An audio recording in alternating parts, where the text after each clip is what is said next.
A very good morning, everybody, and a very warm welcome to the 2026 Heythrop Point to Point. And we begin with the pony racing as usual at the start of the Cocklebarrow Jamboree.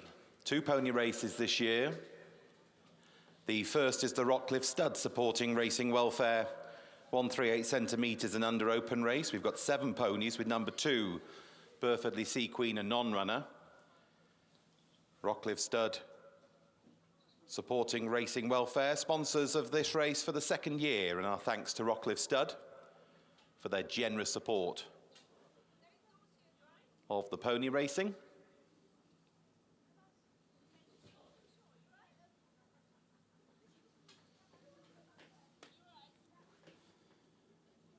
About 7 furlongs the distance for the first race, so they start a third of the way down the back straight, and number 5, My Steg Ruth, is just passing the winning post with Jack Gundry, age 12, in black with a red hoop, blue and yellow sleeves, a blue cap for number 5, My Steg Ruth. A grey is Strasbourg Boy, number 6, and Maggie Dixon, aged 11, one of 3 17-year-old ponies in the field. Maroon colours with sky blue sleeves, a maroon hoop, and a sky blue cap. Number 7 is Tankdale Oliver in a black jacket with red armlets, a hooped cap. Talia Pauling is the rider, aged 10, one of 2 10-year-old riders in the field. 3 is Chaseside Catwalk in black with yellow striped sleeves and a quartered cap. Lily Loader, aged 13, is the rider. Number 1 in brown with beige stars is Burnwoad Top Brass. Tully Muggleston, aged 10, is in the saddle.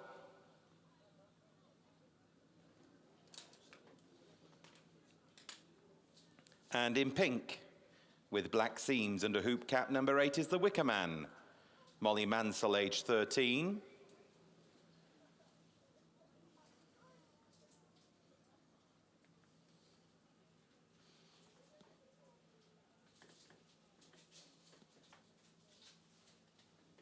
In red with navy blue stars, half sleeves and a red cap, is 4, Jacket Sweet Dreams, Chloe Morse, aged 11. And that completes a 7-runner lineup for the first of our 2 pony races today. The Rockcliffe Stud supporting racing welfare, 138 centimetres and under open race, kindly sponsored by the Rockcliffe Stud. The details for this race on page 7 of today's race card. The first race is due off at 11 o'clock. So still 12 minutes to the start time, and the ponies are sensibly ambling their way to the 7 furlong start over on the back straight. So still time to grab a drink, and we look forward to seeing the ponies at the start at 11 o'clock for the first of our 2 pony races today.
ponies are arriving in the starting area over on the far side of the track.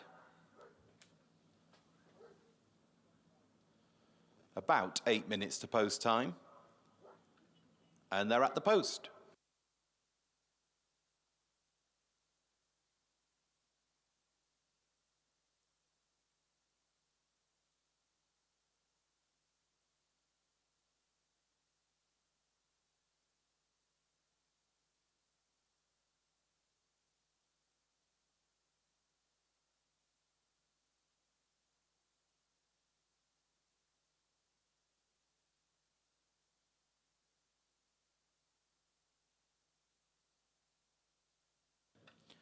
Strong representation from the national hunt community in our pony races today.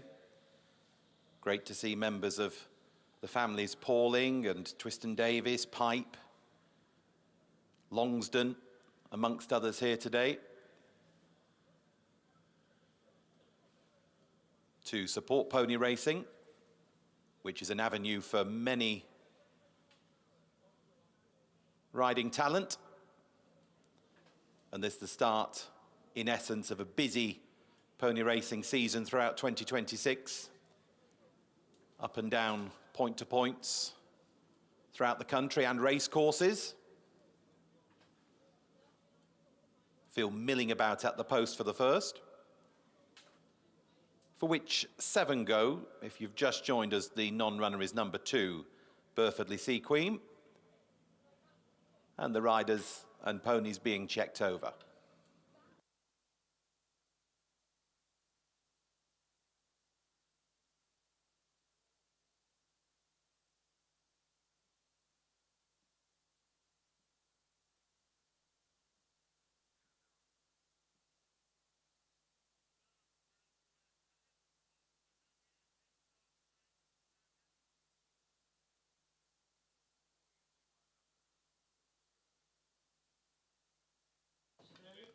This race might start a little early, so just wits about you.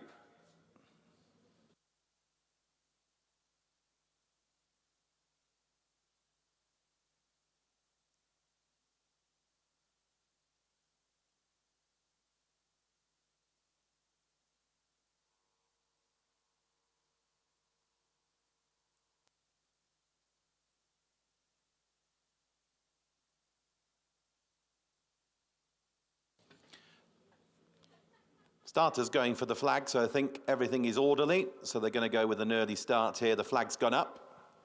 Stand by for the first pony race of the day.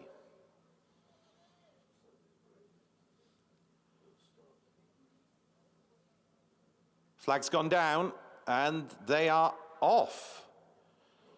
At intervals within the early stages, the Wicker Man going off in front. And kicks off 2 or 3 lengths in front of Maiden Ruth as they make their way down the back straight. Chayside Catwalk and Strasbourg Boy in the midfield. But there must be 25 lengths or so between leader and last. In the back group at this stage, Burnwood, Top Brass, Jacket Sweet Dreams, as they go towards the turn at the far end of Cocklebarrow Racecourse. And it's the Wicker Man out in front and takes this turn with a length advantage under Molly Mansell as they make their way across the side of the racecourse to Maiden Ruth. And they are a long way clear of the third, who appears to be Chayside Catwalk, with Strasbourg Boy in behind, Tankdale Oliver in the back group with Jacket Sweet Dreams as the field approaches the home straight. Coming now towards the final half mile or so. And up front, the Wicker Man showing the way here, leading by about 3 parts to the nose-banded Maiden Ruth in second place. And this pair are duelling now as they come towards the final 3 furlongs. Showing in third place, but a distant third is Chayside Catwalk as the field approach the final 2 furlongs. On the left is the Wicker Man, on the right, Maiden Ruth, Molly Mansell, Jack Gundry coming down towards the final furlong and a half here. A good deal in hand over Chayside Catwalk and Strasbourg Boy as they come towards the final furlong. The Wicker Man trying to make all. Oh, and just unbalanced over the crossing there. The blue cap towards the right is Maisteg Ruth. A length and a half between the pair as they come into the closing stages. But the Wicker Man keeps finding here, and Molly Mansell's done well. The Wicker Man takes it to Maisteg Ruth, a long way clear of Chayside Catwalk. And then give these a good cheer in behind because they didn't really get the run of the race. Strasbourg Boy followed by Jacket Sweet Dreams, and then a further gap then to Tankdale Oliver, and then after those we had Burnwoad Top Brass. Well done to all.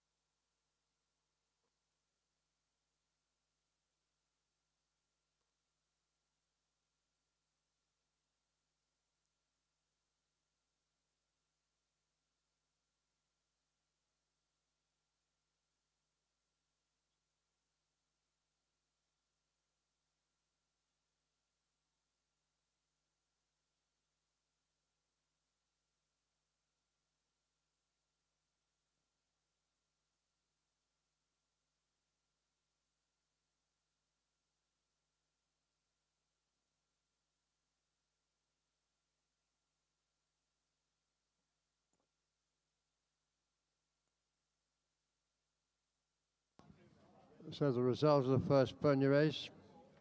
First, number 8. Second, number 5. Third, number 3. And fourth, number 6. The winner, number 8, the Wicker Man.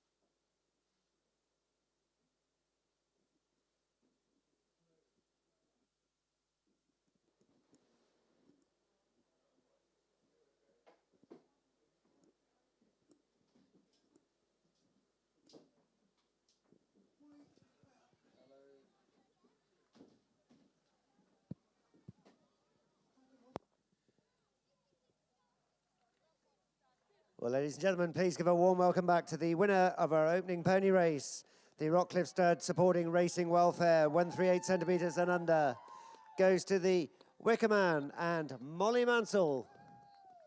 Well done, Molly. Just about made every yard of the running. Well done, young lady. Good run in second by Maisteg Ruth and Jack Gundry. And third, Lily Loader with Chayside Catwalk. And completing, making up the fourth place.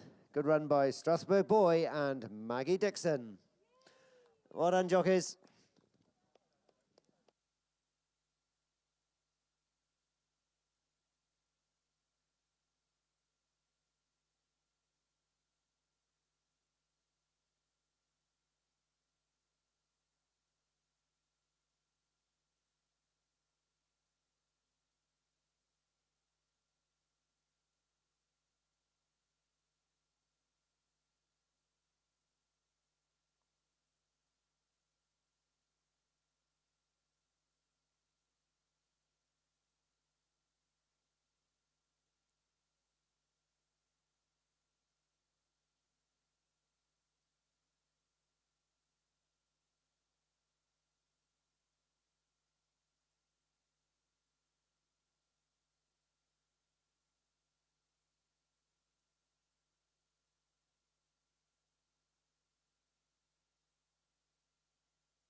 Ponies away, ponies away. Thank you.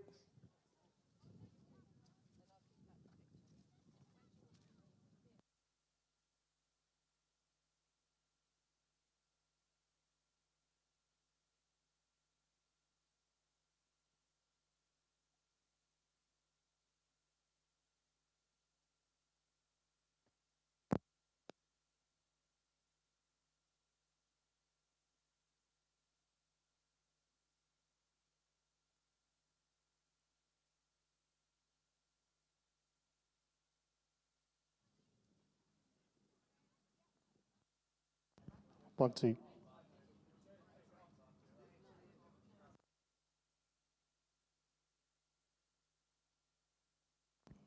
Here are the runners and riders for the second pony race, due off at 11:30.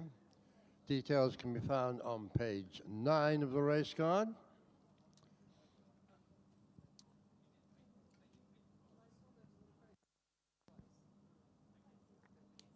And they are all run, numbers 1 to 9 inclusive. Number 1 is ridden by Rosie Twiston Davis. Number 2 is ridden by Charlie Chalmers. 3 is ridden by Ulla Westerbrook. 4 is ridden by Jack Pipe.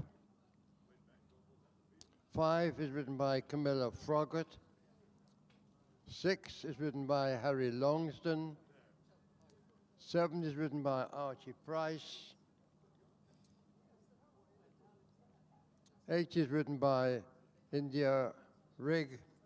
And number 9 is ridden by Hugo Murray. All 9 runners.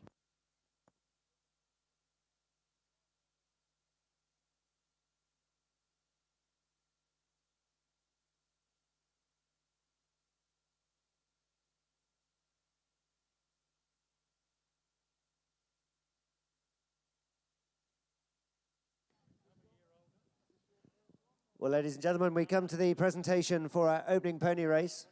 The Rockcliffe Stud supporting Racing Welfare 138 centimetres and under.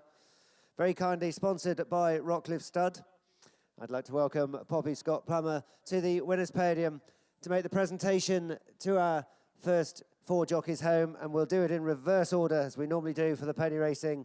In 4th was Strasbourg Boy and Maggie Dixon. Maggie, up you come, well done. So in 4th place is Maggie, and she, ladies and gentlemen, she is also the first Heythrop member home. So she picks up 2 prizes. She is the best Heythrop and in 4th place.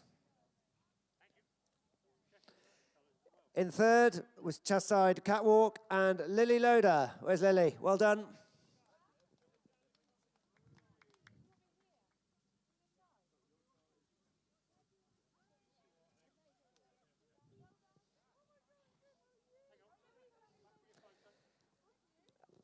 And in 2nd place was Mastic Ruth and Jack Gundry. Well done, Jack. Well done, young man.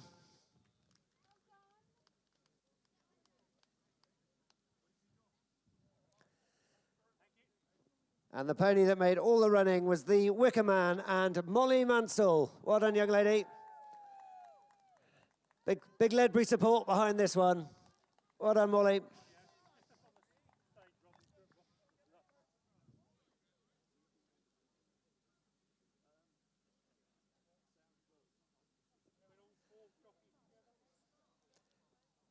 Can we just have a quick picture, ladies and gentlemen, of our 4 jockeys, if you'd like to come forward all together, our 4 riders, for a group photograph. And more importantly, a massive well done to all the parents, the grooms, all the people behind the scenes for helping with our first pony race.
Well, ladies and gentlemen, the bell has gone.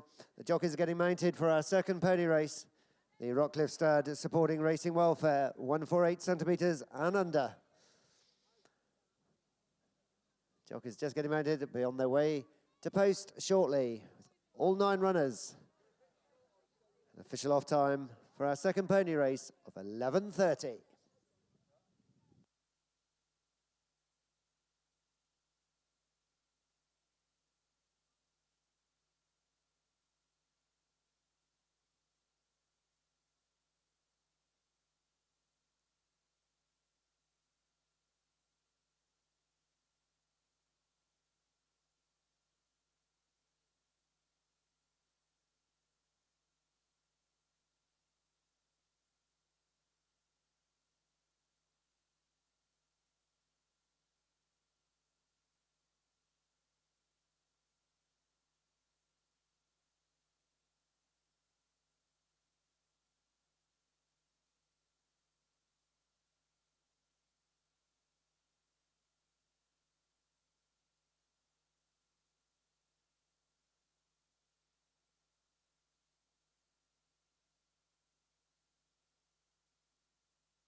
Ponies on the horse walk for the second pony race. Details on page 9 of the race card. This is the Rockcliffe Stud supporting Racing Welfare.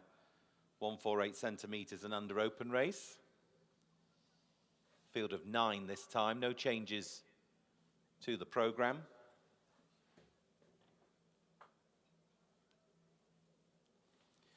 In blue with the yellow star and starred sleeves, number 9 is To the Manor Born. Hugo Murray, age 13. Going down with 8, Tiny Dancer in purple with royal blue sleeves, stars on those sleeves, and a blue and white starred cap. Number 8, Tiny Dancer, ridden by India Rig, age 13. In green with a white Diablo and a quartered cap is number 6, Rinjani Bay, Harry Longsdon, age 13. Going down with 1, Aries, oldest pony in the field at 19, black with the white sleeves, yellow cap, Rosie Twiston Davis, age 12, youngest rider in the field on the oldest pony in the field. Number 4 is Little Chiefy in red with blue sleeves and white armlets, ridden by Jack Pipe, aged 15. 7, Safina's Silver Poet, is a grey, now with a hoop cap, Archie Bryce, aged 14. And with this one is number 5, Powerhouse. Camilla Froggatt, aged 13, in maroon, light blue crossbelts, and a light blue cap for number 5, Powerhouse.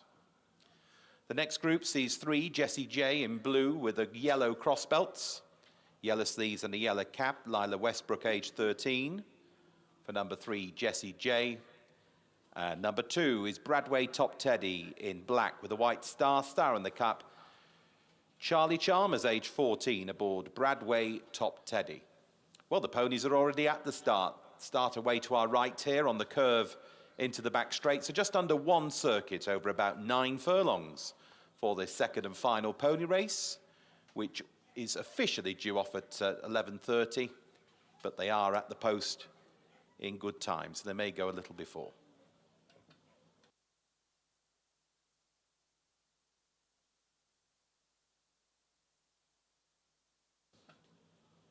And as I said before the first pony race, the committee here delighted to see lots of support from the national hunt community today with pony racing.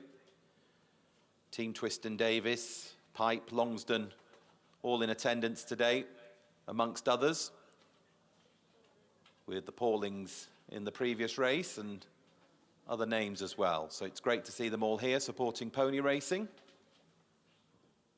Final checks being made at the start.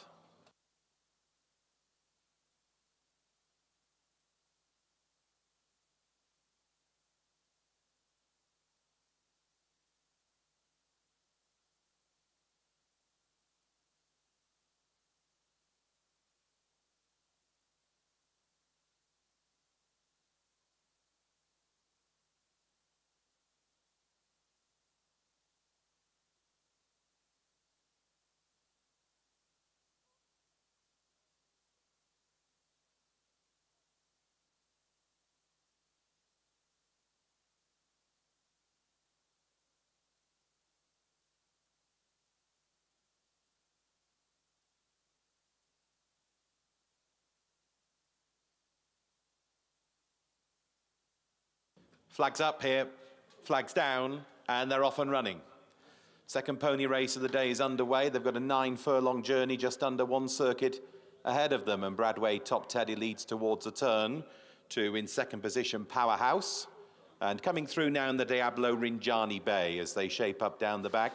And it's Rinjani Bay who sets sail 2 lengths in front to Bradway Top Teddy in second place. Athena's Silver Poet in a hoop jacket is also coming through for a view of the second place. Powerhouse is next, followed by To the Manor Born and Tiny Dancer.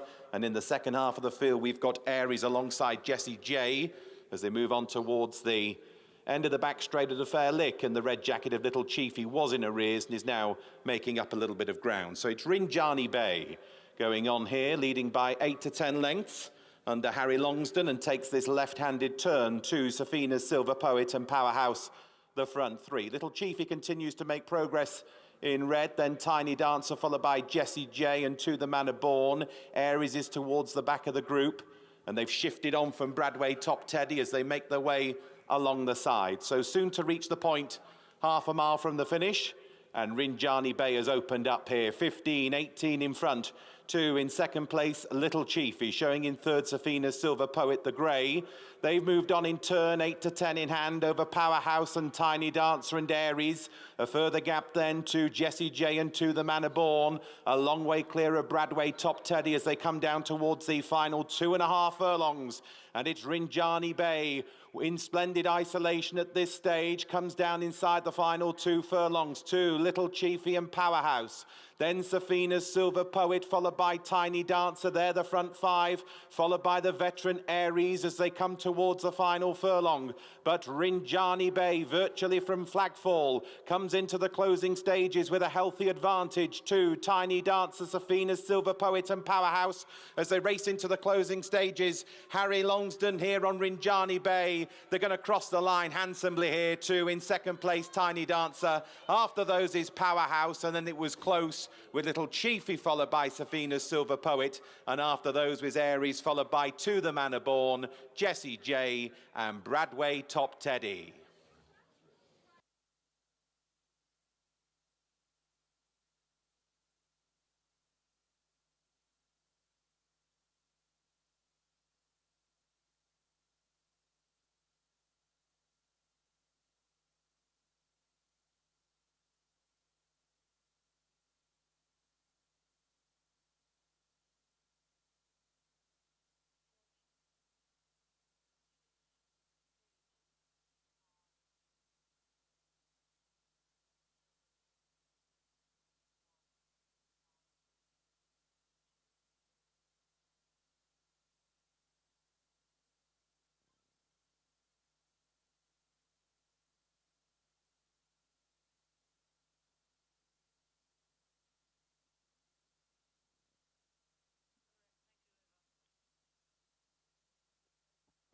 The result of the second pony race: first number 6, second number 8, third number 5, and fourth number 4. So the winner here was number 6, Regina Bay, ridden by Harry Longston.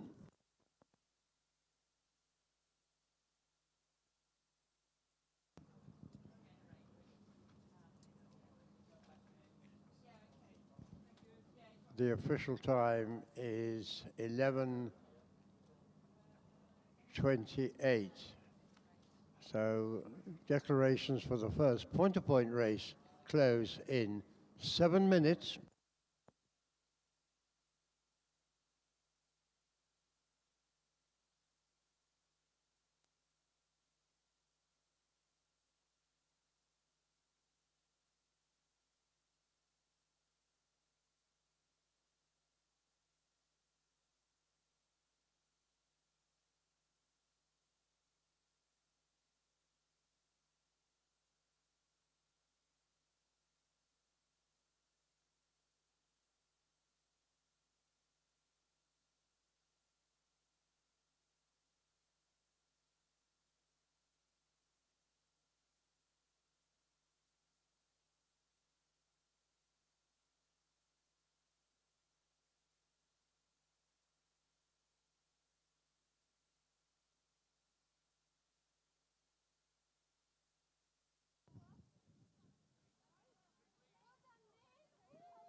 Well, ladies and gentlemen, please give a warm welcome back to the winner of our second pony race.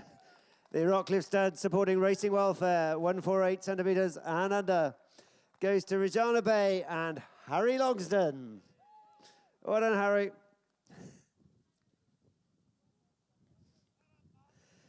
See, in second, it was Tiny Dancer and India Rig. Well done, India. Third home, Powerhouse and Camilla Froggatt. Well done, Camilla.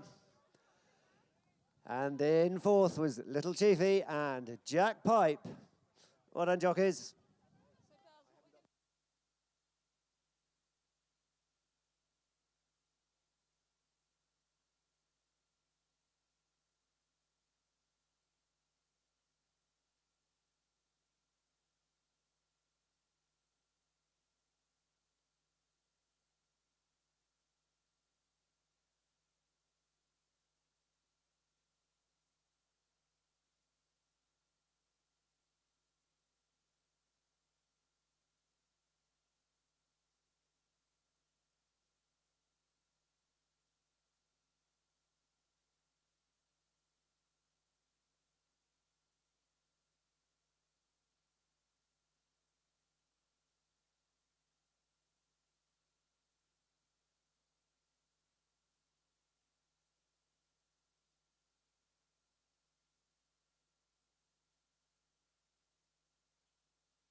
Ponies away, thank you.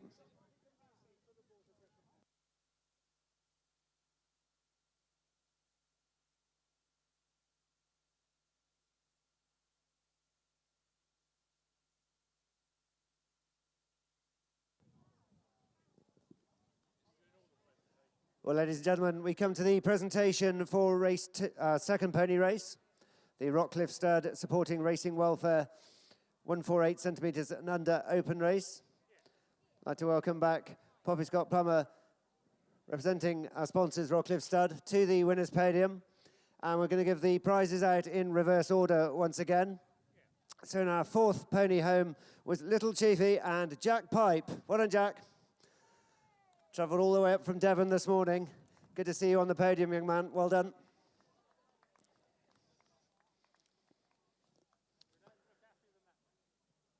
Our third pony home was Powerhouse and Camilla Froggett.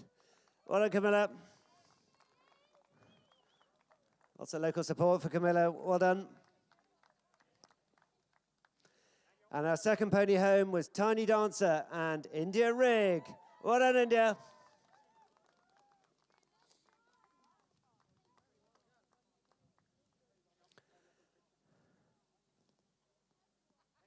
And ladies and gentlemen, please give a big cheer for our winner, Regina Bay and Harry Longston. Well done, Harry.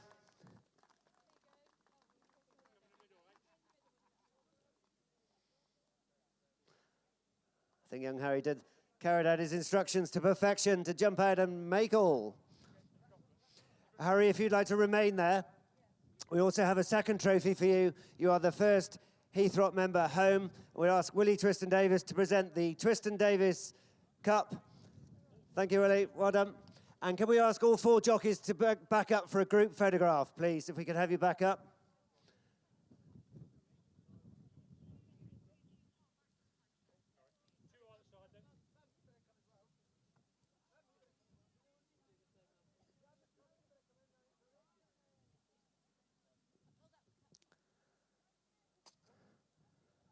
Well done to our four riders home in the 148 centimetres and under pony race. And once again, a big thank you to all the parents, the grooms, the helpers.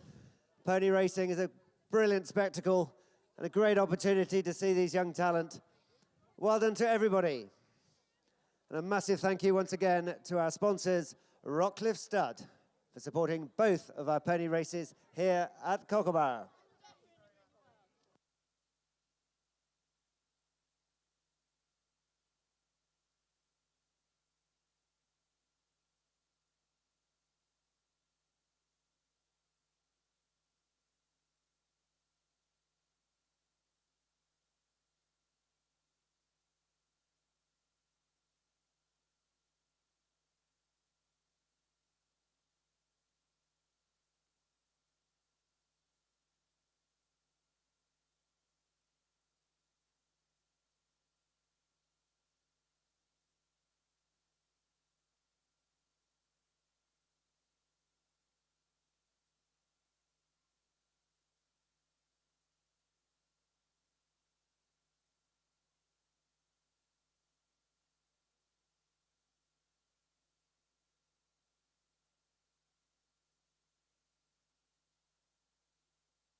Declarations for the first point-to-point race are now closed.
Here are the runners and riders for the first point-to-point race, sponsored for us by Knight Frank.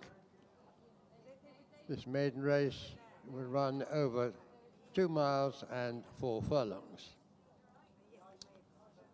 Details can be found on page 13 of the race card.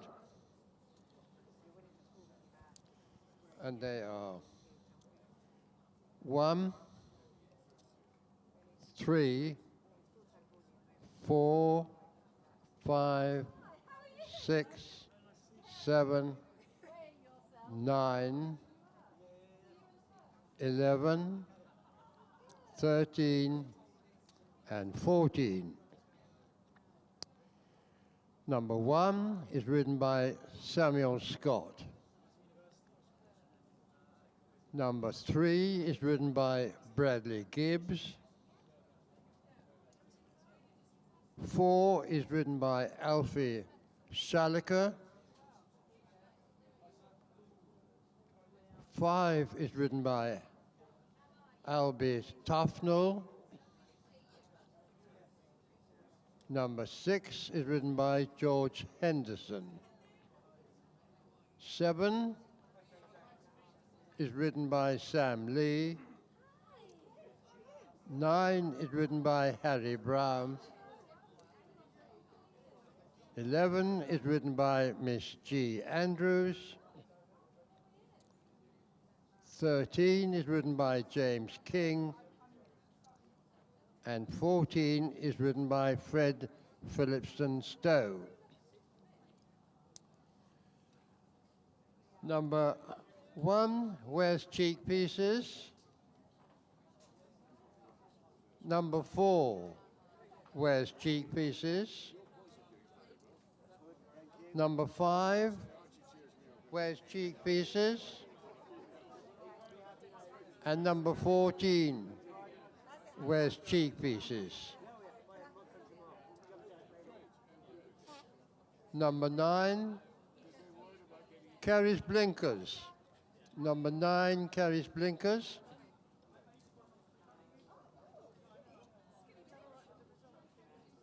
Number 4 wears a tongue strap. Number 4 wears a tongue strap.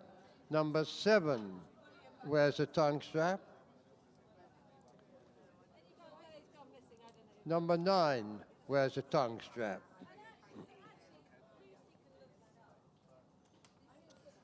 There's one color notice. There's one color notice. Number 11 wears pink with blue chevron and pink and blue half sleeves and a blue cap. Number 11 wears pink with a blue chevron, pink and blue half sleeves and a blue cap. 10 runners.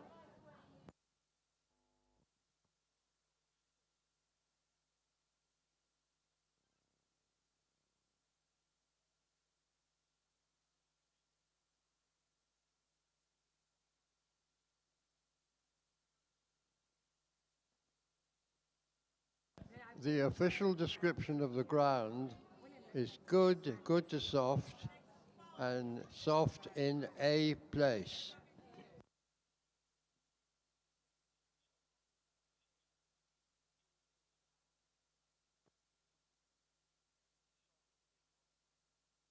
So, correction, the official ground should be described as good and good to soft in one place.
The fence judge briefing will be at 12 o'clock at the last fence. That's the fence judge briefing will be at the last fence at 12 o'clock.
the briefing for the fence judges will take place at 12 o'clock. That's in 5 minutes.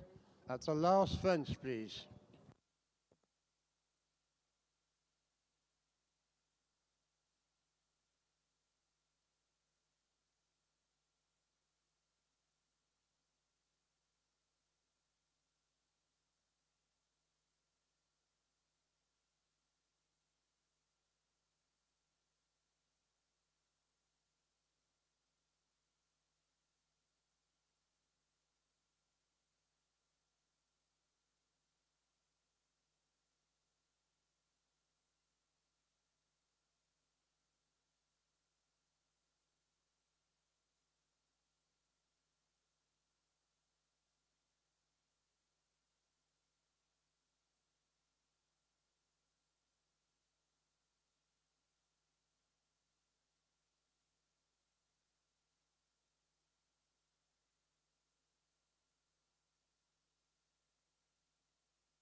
Well, good afternoon, ladies and gentlemen, and welcome to Cocklebarrow races.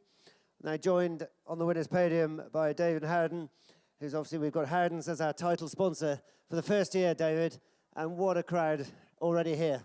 Yeah, well, thank you very much. We're very proud to be sponsoring. Obviously, you know, point to point is the absolute grassroots of racing. Without it, you know, young riders, amateur riders wouldn't get a chance. Young horses wouldn't have an atmosphere where they can develop, you know, lack of pressure. It's obviously a big part of the community as well, which is really important. So Howden loves racing. We're big sponsors of racing at Ascot, obviously, and, you know, abroad in Melbourne and Middle East. But for us, this is a very important sort of sponsorship locally to us. I'm very proud to be doing it. And I think also, I'd just like to say a very special mention to someone who was a real stalwart part of not only the Heythrop hunt for many, many years, but also really getting this point-to-point going, which is Caroline Brooks. She was, as you know, an avid hunter for 70 years, even when she was the one doing the gate closing. And she was the one that actually decided to have a nice warm tent where, because actually it's about the first time it's not raining normally. So she was the one that decided to have a lovely warm tent where we could all have our sandwiches and a few beers as well. So I hope you all have a fantastic day. We're very proud to be sponsoring here, and I hope you'll, if you've got a glass in your hand, you'll raise a toast and thanks in memory of Caroline. So have fun. Caroline, to you. Thank you. Ladies and gentlemen, massive thank you to Howden, our title sponsors, and to David. David, you moving on. I mean, you give yours massive in the horse trials arena as well as the, you know, first time here at Cocklebarrow. But point to point, we've already had 2 pony races this morning. I don't know if you were present for those. A lot of leading trainers leading their offspring's children around the parade ring. Very competitive races. You know, you said point to pointing's grassroots. We've even got the pony racing as well. So it doesn't get any better. No, it doesn't. Well, I saw my trainer, Ben Pauling, out there leading, so it really is important. And I think, you know, as you're bringing on children through whether it's quite frankly the pointing or whether it's eventing, you know, we've had the pony championships at Cornbury now for a number of years. And I think that development of young riders, that's what Cornbury Horse Trials is all about, with the young riders and the young horses, the 6, 7-year-olds, is very important. So again, very proud to be part of it, and looking forward to some fun racing this afternoon. It's dry and the sun's out, ladies and gentlemen, for the very first time at Cocklebarrow. To David Howden.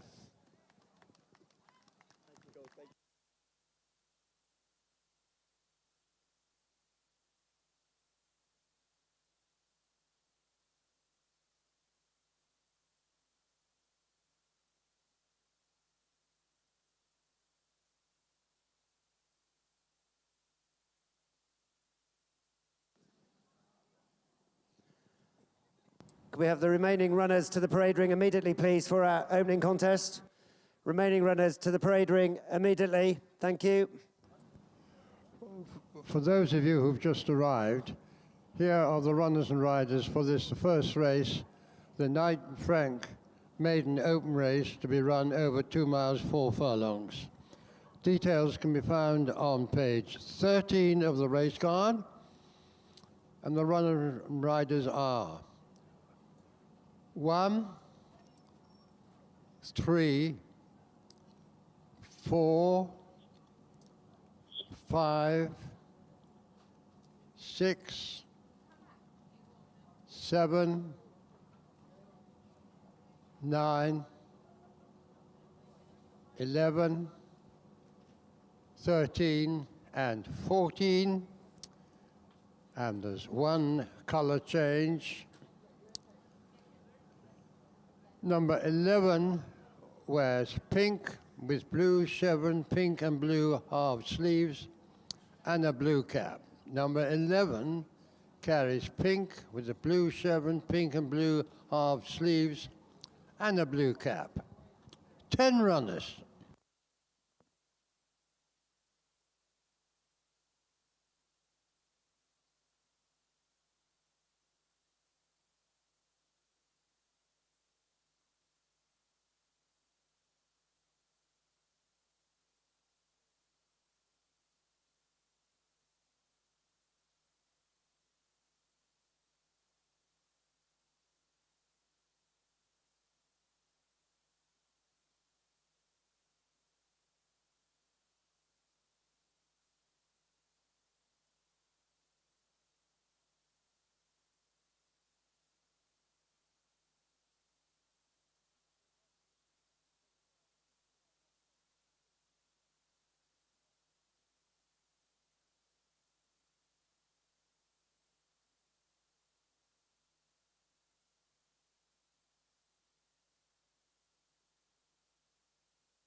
Well, ladies and gentlemen, just while we're waiting for the jockeys to come in the parade ring for our opening contest, the Knight Frank Maiden race, I'd like to remind racegoers that the Heythrop hounds will be parading after race 1 out on the course by the winning post.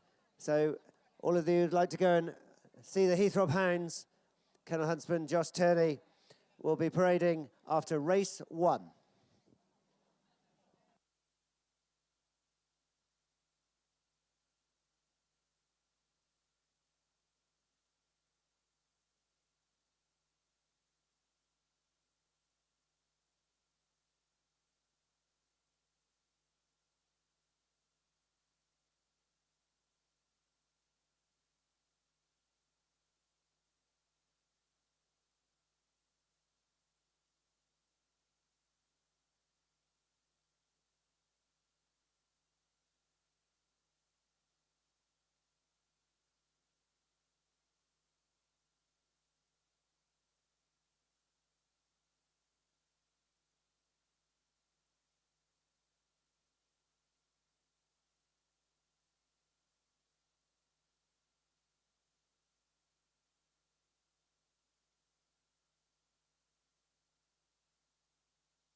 The prize for the best turned out horse in this race goes to horse number 11.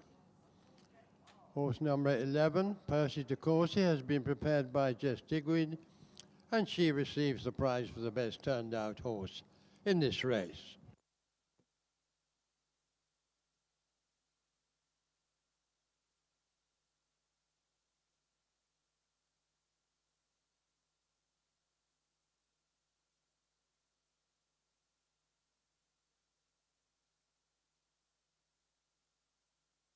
And prizes for the best turned out today are all provided by License. So we thank License for their continued support.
Hello everyone, a very warm welcome from the commentary position at Cocklebarrow races.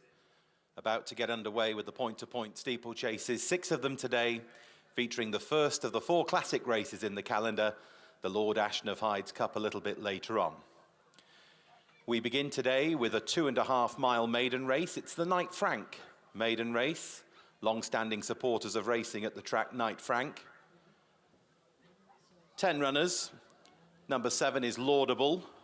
Sam Lee in light blue and white stripes.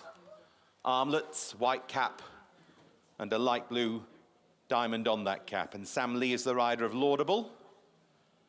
Going down with I'm Like a Lion, number 3, in orange with white seams, orange sleeves and cap. Bradley Gibbs aboard number 3, I'm Like a Lion. 14 is Wick Hill. Red with navy diamonds, navy sleeves with red stars on those sleeves. And Fred Phillipston Stowe rides number 14, Wick Hill. In checks of red and black, number 9, Moe at Upton, ridden by Harry Brown. Followed down by 1, American Trio, in a navy blue and white Diablo, sleeves and cap. That's Samuel Scott aboard number 1, American Trio. A colour change for number 11, Percy de Courcy and Gina Andrews, now in pink, with a blue chevron half sleeves and a blue cap. Number 11, Percy de Courcy. 6 is Knick Knack, George Henderson in green with white armlets, followed to post by 5, Jeu de Pique and Albie Tufnell in yellow with a beige stripe down the body. In green and white chevrons and an orange cap, number 13 is Walking the Line. James King is the rider. And with this one is number 4, Incitatus, in purple with a yellow star rather than the diamond in the race card. Yellow sleeves with stars on those sleeves and a yellow cap. Alfie Schalliker, the rider of number 4, Incitatus. So a field of 10 runners then for the first race of the day. The Knight Frank maiden race, due off at 12:35, 16 fences to jump. Each fence is taken twice and they start in the near right corner of the race course, just beyond the winning post, where the runners are assembling now, ready for the first race, which is just 1 minute past post time. So they're at the post for the first of 6 on behalf of all the team here at this Howden headline sponsored race day. Have a great day, and if you're having a bet, good luck.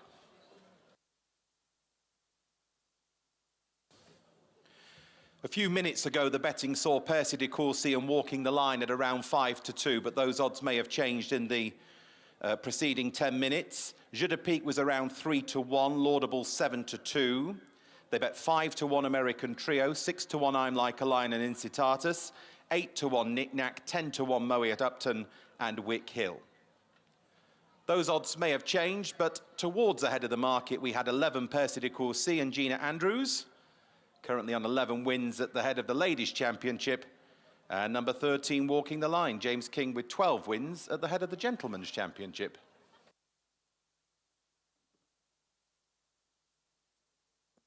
Flags up. Stand by. They're off. Racing at the Heythrop in 2026. This is the Knight Frank maiden race. 2.5 miles and 16 fences. And as they go towards a first, Wick Hill, Laudable, handy. Jeu de Pique a little bit out to the right, deliberate at the back of the field, was Walking the Line. A correction needed by James King as they set off left-handed towards a first of 3 down the back. And turning into the far side, it is Wick Hill showing the way by 1 length to Laudable, American Trio and Moe at Upton as they go over number 2. After those, we've got Jeu de Pique and then Knick Knack in the second half of the field, in front of I'm Like a Lion. As they go towards the middle one down the back, the colour change is Percy de Courcy, who has a couple behind. And they're somewhat detached already. Incitatus detached to the tune of about 10 lengths just ahead of Walking the Line, who again wasn't that convincing as they go towards the open ditch for the first of 2 occasions. So well stretched out field. Wick Hill leads them over the ditch and is about to turn left to Laudable in second place. A slow jump by Incitatus at the back of the field as they take the turn towards the cross fence. And it's Wick Hill by 1 length to Laudable, with Moe at Upton and Jeu de Pique rounding out the front 4. Close up in a navy blue cap is American Trio in 5th place. A couple of lengths then to Knick Knack. and Percy de Courcy in lane 2. After those in orange, I'm Like a Lion, a good way on to the other pair as they go over this cross fence. Streaming over that. Last but one now is Walking the Line, who has passed Incitatus. 3 fences to jump in the home straight. All plain. Oh, and one slipped on the bend. I think it was Moe at Upton who slipped on the bend, and we've lost another one too. I'm Like a Lion has slipped on the bend. So 2 out on the turn there. As they come towards the first of a trio up the home straight this time, it is Wick Hill in front. Wick Hill to Laudable alongside American Trio. As they approach the middle of 3 up the straight, Percy de Courcy took it in a share of 4th alongside the yellow jacket of Jeu de Pique. Knick Knack is on the coattails of the main group. And then 15 lengths or so to Walking the Line, who's still going. And then Incitatus also still going, but well back. So approaching the halfway stage then in this Knight Frank maiden race. And Wick Hill, this ex-national hunt, heads left-handed at the end of the home straight, having a 4th start in points today. A 3rd over jumps. And leading here under Fred Phillipston Stowe. Goes over this cross fence to Laudable and American Trio as unseated rider. American Trio unseats Samuel Scott at the 9th. Both the horses that flipped up at A-OK, they're galloping along pretty happy. As they take the turn to the back straight, Samuel Scott is on his feet, and 3 to jump in this section. Laudable comes alongside Wick Hill. These go 1 and 2 to Percy de Courcy in 3rd place. Further 2 lengths to Jeu de Pique. Knick Knack in 5th is still going. Walking the Line is still going. Incitatus is completely tailed off as they go towards the Stowe AG fence midway down the back straight. So soon to reach the open ditch for the final time. And it's Wick Hill leading here by just over 1 length to a handy Laudable. Percy de Courcy and Jeannie Andrews in close attendance as they pop the ditch. Landed in 2nd, Percy de Courcy on racecourse debut. Jeu de Pique in 4th is close up.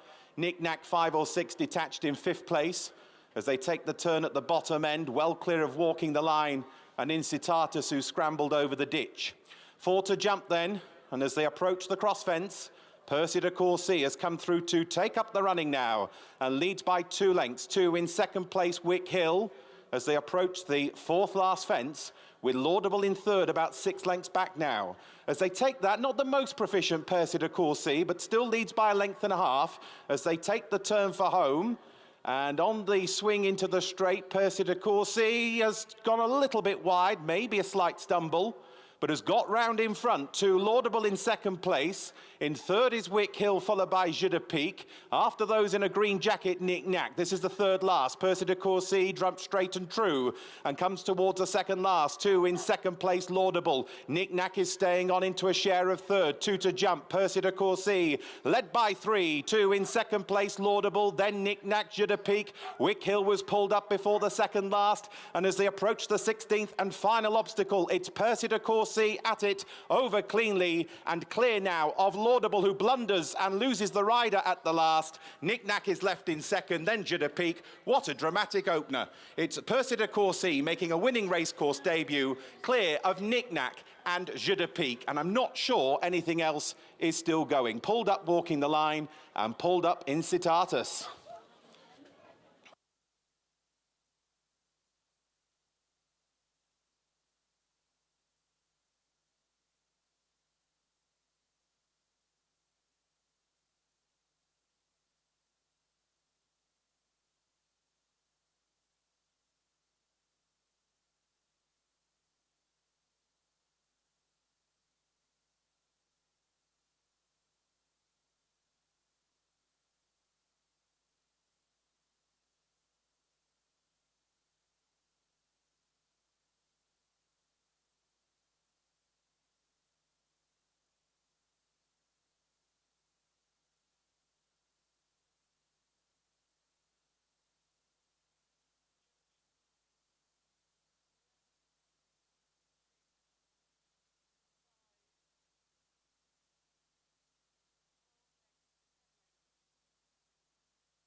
the horses past the post in the following order: 11, 6, 5.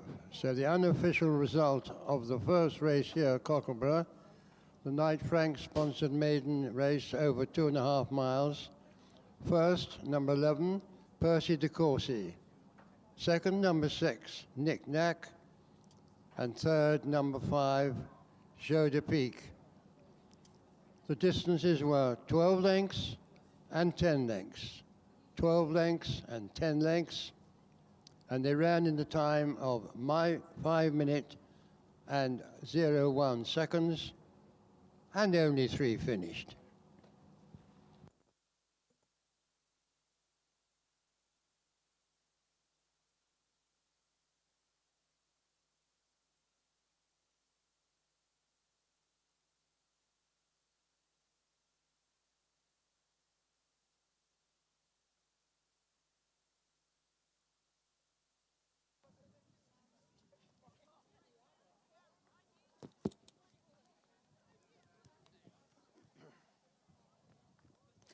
Well, ladies and gentlemen, please give a warm welcome back to the winner of our opening race. The Knight Frank Maiden goes to Percy de Courcy and Gina Andrews.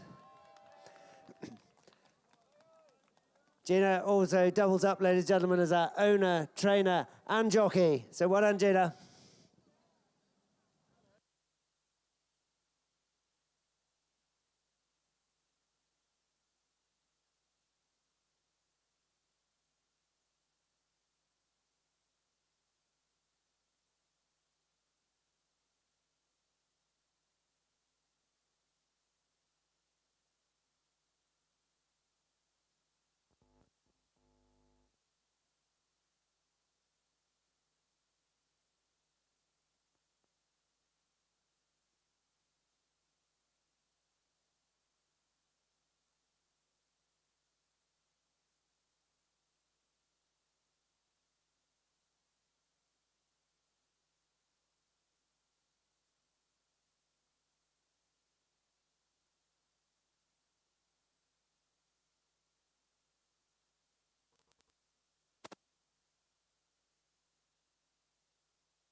Here are the runners and riders for the second race, the restricted race run over 3 miles. Details can be found on page 17 of the race card.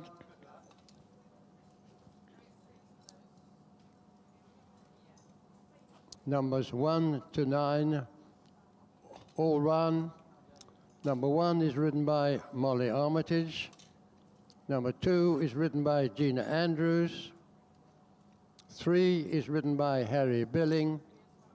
4 is ridden by Ed Vaughan. 5 is ridden by James King. 6 is ridden by George Henderson. 7 is ridden by Bradley Gibbs. 8 is ridden by Fred Phillipson Stowe. And 9 is ridden by Claire Blewett.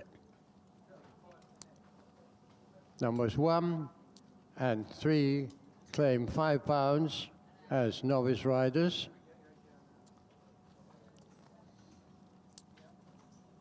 Number 9 wears a hood.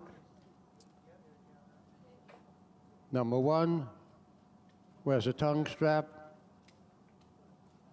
Number 5 wears a tongue strap. Number 7 wears a tongue strap. There's one color change. Number 7 carries navy with white seams and a light blue cap.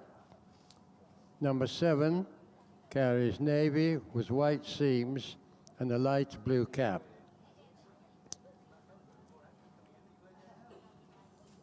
Number 5 wears a red hood in the paddock to the start, but will not run in this.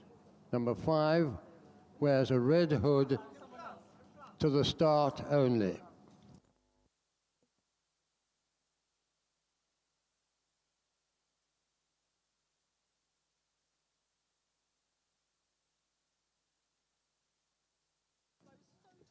Horse away, horse away.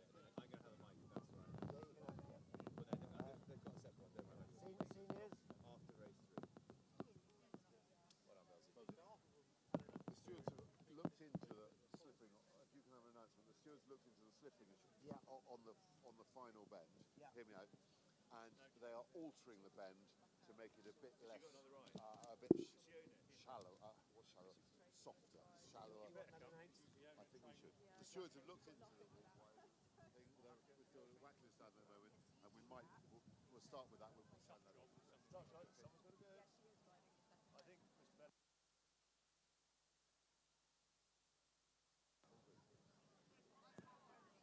Well, ladies and gentlemen, the stewards have just reviewed race 1, and the clerk of the course, the ground staff, are just making some adjustments to the home turn. For those of you concerned that 2 horses slipped up in race 1, the stewards are aware, and the clerk of the course is making some alterations before race 2.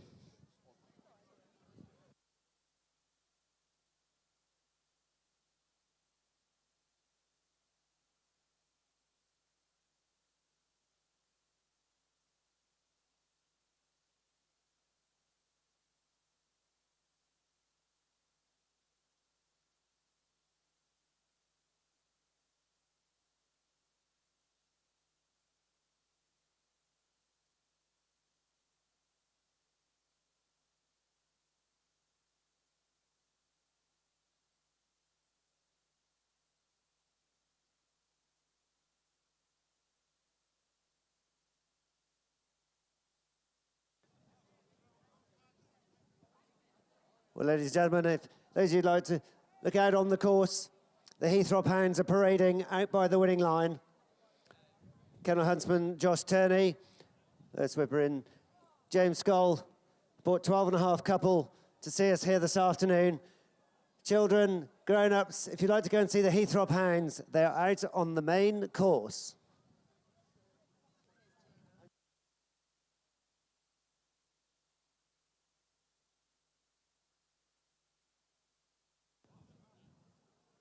Well, ladies and gentlemen, we come to the presentation for our first race, the Knight Frank Maiden Race. Let's welcome Rupert Sturgis, representing our sponsors, Knight Frank, to the podium. To make the presentation to connections of our impressive winner, Percy de Courcy. It's a very well done to our owner, trainer, and jockey, Gina Andrews, a lady of many talents. Well done, Gina. Another winner at Cocklebarrow for our lady champion.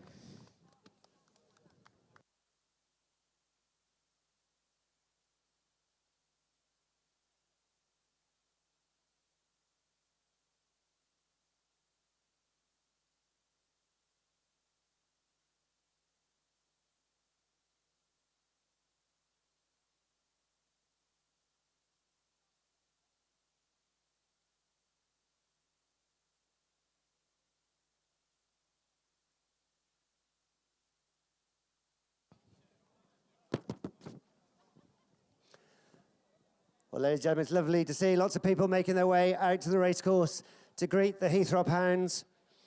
Massive thank you to Kennel Huntsman Josh Turney and whipper in James Skull for bringing 12.5 couple here this afternoon. So please, any time they're going to be parading this afternoon, please make your way out. Josh would love to greet you all. I'm joined on the podium by Joint Master and Huntsman Oliver Dale. Oliver, new to the position this season, how are things going? Yeah, we're having a great time. Thanks, Belzy. Everyone's been very welcoming. We spend a lot of time with our farmers and landowners and shoots. I've spent a lot of time getting to know everybody. Very pleased with the hounds. We've got a great team in the kennels, good, strong mastership, and a great team around us through the committee and into the hunt. Well, I've been lucky enough to be out following you several times this season already, and the one thing I'm noticing more than anything is the massive support for trail hunting. You have one of the biggest hunt countries, in the land, and it's wonderful to see the support out there. Yeah, there's a huge amount of support for trail hunting. We are obviously being targeted again by Labour government, but we're strong. You're going to stay resolute, and we're going to win this battle. I mean, the crowds that were present at both meets on Boxing Day and New Year's Day, where you made two wonderful speeches. I mean, I think it's fantastic. There's a lot of non-hunting people out there coming to support, the rural community, from farmers to landowners to just ordinary country people. Yeah, I totally agree. I think the Christmas meets are always very, very special for everybody, for ourselves, and for locals.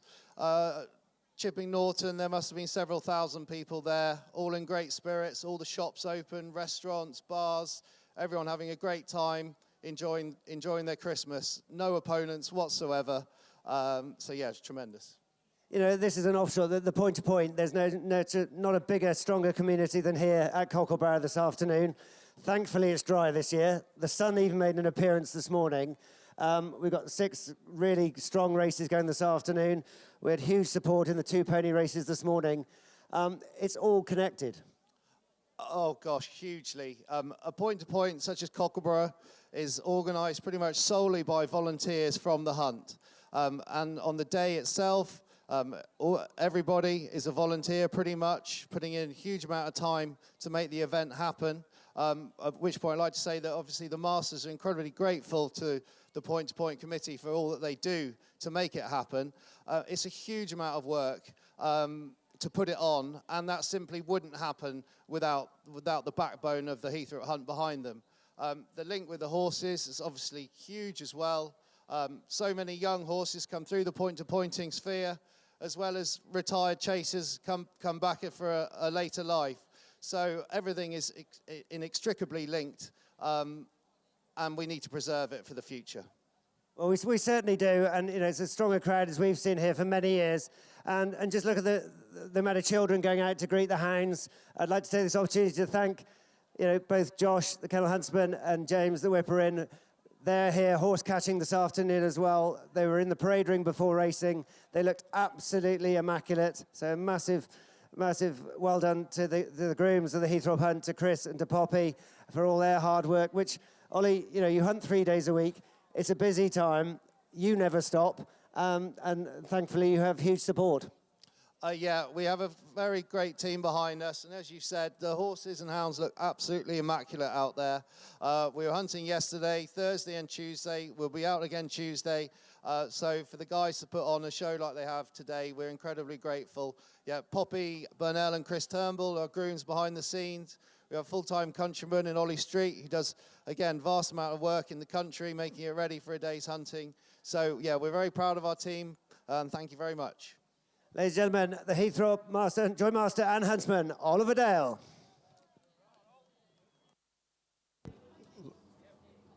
The result is now official. Weighed in.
Well, ladies and gentlemen, I have two further announcements while we're waiting for the runners to come into the parade ring for race 2. The first one, I have a very special happy birthday announcement to Min Twiston Davis, who's going to be 8 tomorrow. Min, you are here somewhere, the whole family. I hope you can hear this.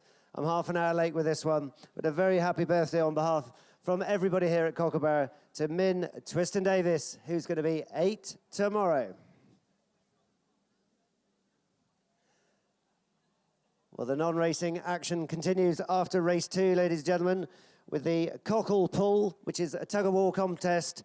And we're going to have the junior version after race 2 in the roped-off area behind the bookmakers. And after race 3, we're going to have the senior competition. So all of those of you that are up for the Cockle pull, please make your way after race 2 to the area behind the bookmakers.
Well, ladies and gentlemen, jockeys are just making their way into the parade ring.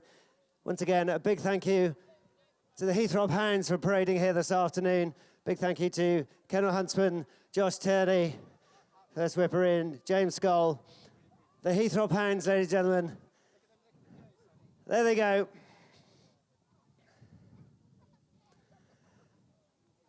And can I now ask racegoers to please clear the course, as runners will be coming out of the parade ring very shortly. If you'd like to make your way back off the course, ready for the runners for race 2. Thank you very much.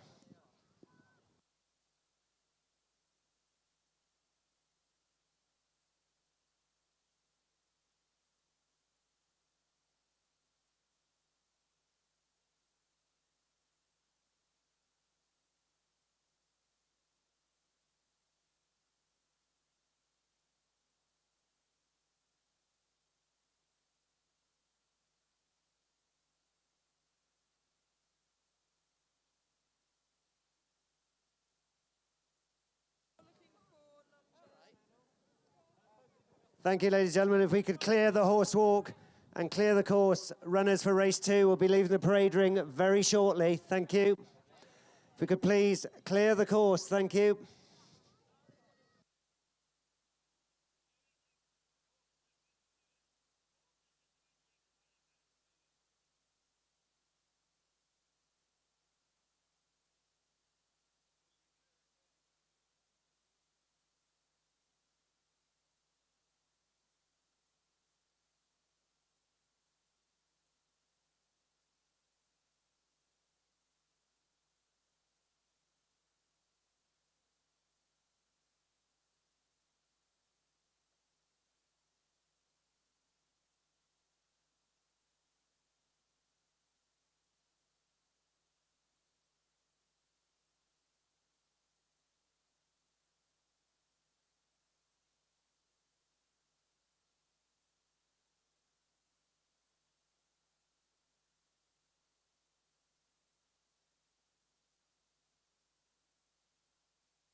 The best turned out horse in race number 2 is number 2, and it's Jess Digweedem. Well done to her. She wins the second prize of the day for the best turned out horse in this race.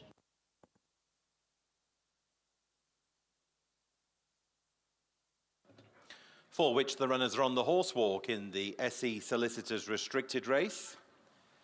SE Solicitors based down the road at Banbury, and their details are on page 16 of today's race card. Our thanks to them. Our first 3-mile race on the programme, all 9 taking their engagement. Number 1 is Bournemore Jet in pink and blue quarters, burgundy sleeves and a pink cap. Molly Armitage for the Jet Setters. We understand are a group of Lambourne racing aficionados. 8 is Samba Mambo in black with a white diamond, Fred Phillipston Stowe.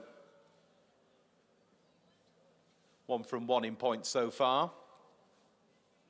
4 is Intricate Pillar, Ed Vaughan in green, orange hoop sleeves, hooped cap. Number 4, Intricate Pillar, followed down by 3, Fama et Gloria. Red and white hoops, blue armlets on the sleeves, Harry Billing. Then in red with a black chevron and sleeves, black and red cap for number 9, Sutton's Hill, Clara Brewitt.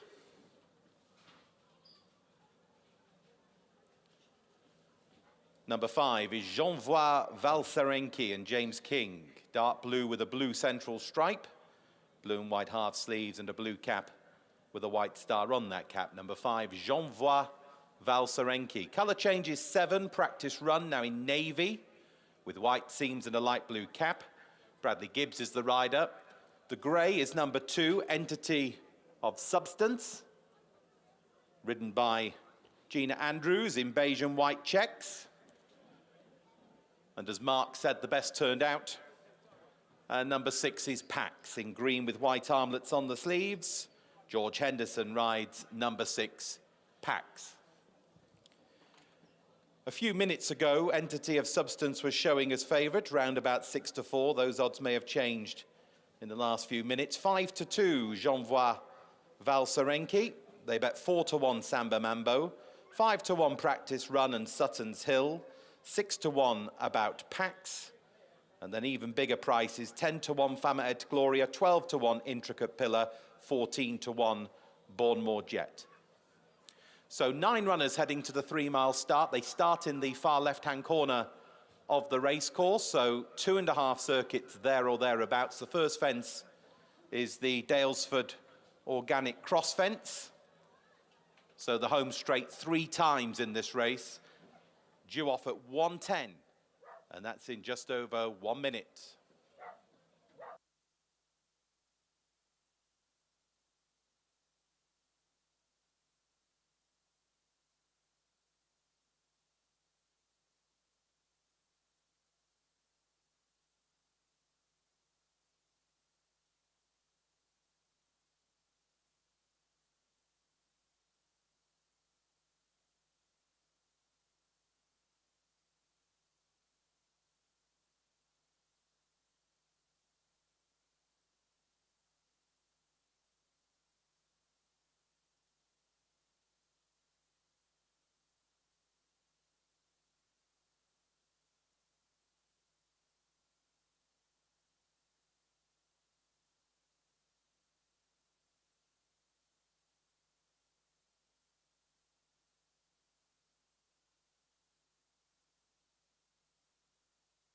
The runners are at the post for race 2, at the post.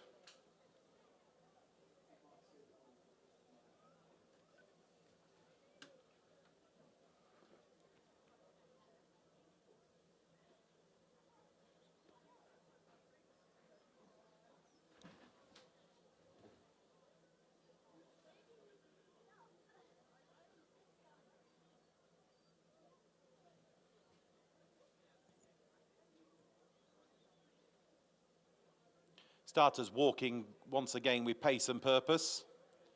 So getting towards the last bet stage for the second.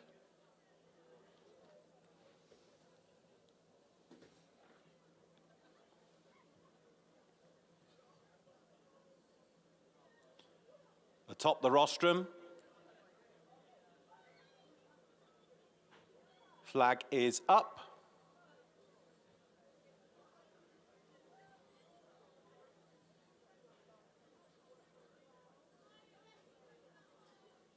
Flags down, they're off. Race number 2 is the SE Solicitors Restricted Race. 20 fences to jump on a 3-mile journey. An Entity of Substance spearheads the formation over the first, which they all appear to cross reasonably enough well. And showing in second place is Pax as they go into this first corner.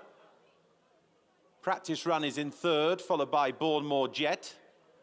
And then in the noseband, Samba Mambo. 3 plain fences to jump up the home straight, taken 3 times in this race. Towards the right, J'envoie Valserenki in the second half of the field, alongside the red jacket of Fama et Gloria. Intricate Pillar follows these. Over the middle fence in the home straight, and Sutton's Hill also towards the back of the pack as they move towards the Savills fence, number 4 of the 20. Entity of Substance overtaken that time by Pax and George Henderson, with alongside in the noseband Samba Mambo. Pink cap of Bournemore Jet, followed by the colour change of Practice Run, now in navy with white seams and a light blue cap. A few lengths then to Fama et Gloria. J'envoie Valserenki, Intricate Pillar, and Sutton's Hill playing guards van. Skew whiff jump over that by Pax, but got to the other side. Turns left-handed towards the plain ditch combination in the back straight, leading by about a length to Entity of Substance, 2 from 2 in points. With in third place, one of the outsiders, Bournemore Jet, to Practice Run and Samba Mambo. They are the front 5, a slight overpitch from Samba Mambo. A few lengths still, about 3 or 4 to J'envoie Valserenki and Fama et Gloria, who keeping each other company. Sutton's Hill has made progress, gone by Intricate Pillar. And again, a little guessy Pax over that obstacle. Slow jump by Intricate Pillar at the back. And now the open ditch taken twice in this race. It's Pax to Entity of Substance 1 and 2. Bournemore Jet and Practice Run 3rd and 4th. Samba Mambo gave that plenty of air in lane 2. As they turn left, J'envoie Valserenki cutting the corner. And then Fama et Gloria, who's lost a couple of positions. Sutton's Hill, 6 lengths to Intricate Pillar. They are one behind the other as they go towards the Dalesford Organic 9th fence. 20 all told in this 3-mile restricted. And up front, it's Pax showing the way here to Entity of Substance and Bournemore Jet. As they leap over this with Practice Run next. Taking the left-hand turn into the home straight, Jean Vaval Serenki is in 5th position to Fama et Gloria, wide of the black jacket of Samba Mambo. After those is Sutton's Hill, Intricate Pillar, still going in last position. And now the Perdix Partnership Fence, number 10. So halfway now in terms of jumping. And it's Pax, 2 from 4 in points. A winner at Siddington and Lockinge last campaign. Popping over this to Bournemore Jet, who jumps alongside Entity of Substance, whose wins have come at Chaddesley Corbett and Horse Heath so far, beating 23 rivals along the way. Entity of Substance in total, as they go over this, being pulled up before that one Intricate Pillar. So they've got another lap to go. Going left-handed now onto the next. And up front, it's Pax with the lead, leading by a length and a half. To, in second place, Bournemore Jet, Entity of Substance. Jean Vaval Serenki towards the inside. Sutton's Hill has made steady headway in black sleeves. Practice Run in light blue sleeves towards the outer. As they go down the far side again. Fama et Gloria and Samba Mambo at the back of the main group. As they make their progress towards the first down the far side. And it's still Pax to Entity of Substance and Bournemore Jet. Very close up, Jean Vaval Serenki alongside Practice Run and Sutton's Hill as they approach the middle one down the back. A few lengths to Samba Mambo, who jumps that in front of Fama et Gloria. And now they're going towards the open ditch for the final time. They've got 5 left to jump, at which point Jean Vaval Serenki is trying to mix it now with Pax. This pair close up in 3rd, Entity of Substance. Sutton's Hill is 4th. Then Bournemore Jet getting a little bit lower in the saddle as they take this turn. Practice Run and Samba Mambo follow. After those is Fama et Gloria with work to do as Gina Andrews and Entity of Substance loom on by towards the 4th last fence and take up the running now. 2 in second position, Pax. Jean Vaval Serenki has dropped back somewhat in the last furlong. At the 4th last, Entity of Substance is over in front. 2, Pax in second place. Bournemore Jet is still in the mix with Jean Vaval Serenki to the inside. After those, Practice Run is now being driven from Samba Mambo as they take the turn for home, 3 to take. Entity of Substance is coming towards the mound side and leads up towards the 3rd last. 2, Jean Vaval Serenki in second place. Pax is in the next group as they go over the 3rd last. Entity of Substance showing the way to Jean Vaval Serenki and Pax. This trio from Bournemore Jet and Samba Mambo at the 2nd last. Entity of Substance very proficient over that. Jean Vaval Serenki blundered. Pax was 2nd as they approach the final obstacle. Entity of Substance approaches it with a healthy advantage. At it now, Entity of Substance is over safely to Pax and Jean Vaval Serenki. Then Practice Run, Bournemore Jet, Fama et Gloria, Samba Mambo, unbeaten in 3 points. It's Entity of Substance clear. Gina Andrews at the double. 2, Pax and Jean Vaval Serenki, followed by Practice Run in 4th, Bournemore Jet, Fama et Gloria, and Samba Mambo.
2, 2, 2.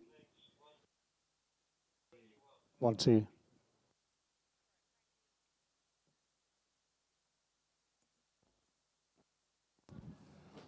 The horses pass the post in the following order: 2, 6, 5, 7. So the provisional result of the restricted race, the second race here at Cocklebarrow. First, number 2, Entity of Substance. Second, number 6, Pax. Third, number 5, Jen Polalensky. And Well, ladies and gentlemen, number please give a 7, warm welcome back to the winner Practice of Run. race 2. The SE Solicitors restricted race goes to Entity of Substance and Gina Andrews. Big well done to the winning owners, the Wales, Crawford, Spence, Frere and Bloom partnership, and of course to winning trainer, a double on this afternoon's card for Gina Andrews. The distances were 8 lengths and 1 length, 8 lengths and 1 length, and they ran in the time of 6 minutes, 21 seconds.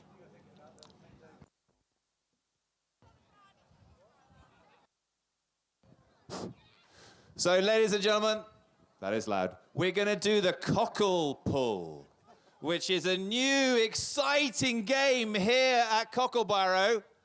So we're looking for 20 years and under. We won't be IDing you for once, I promise.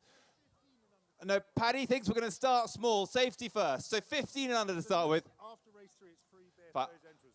After race 3, we're going to do free beer. So Cockle. So we're looking for teams of younger people, 15 and under, and we're going to get the first teams going.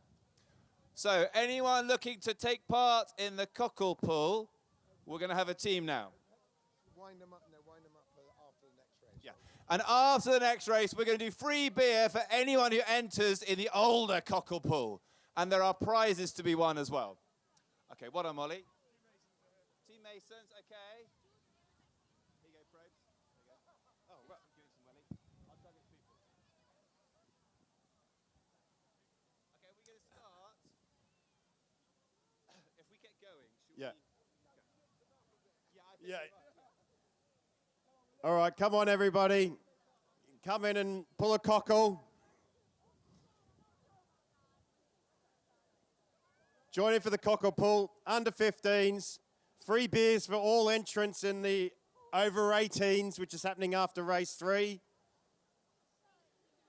I'm sure we'll sort something out for the youngsters. Yeah. We've got a bit of a height differential going at the moment.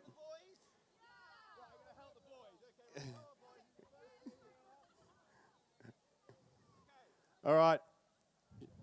It's a big rope. There's plenty more space for everyone else. Okay, so we've got a lot of very beautiful girls looking very glamorous. Lots of younger ones, and I'm going to help at the back. So who's going to take part in the Cockle pull? Come on, we've got our first team ready. Come on, boys, join in. So once you get to the middle here, okay, take the strain. Wait. Go. This one's got to come this way.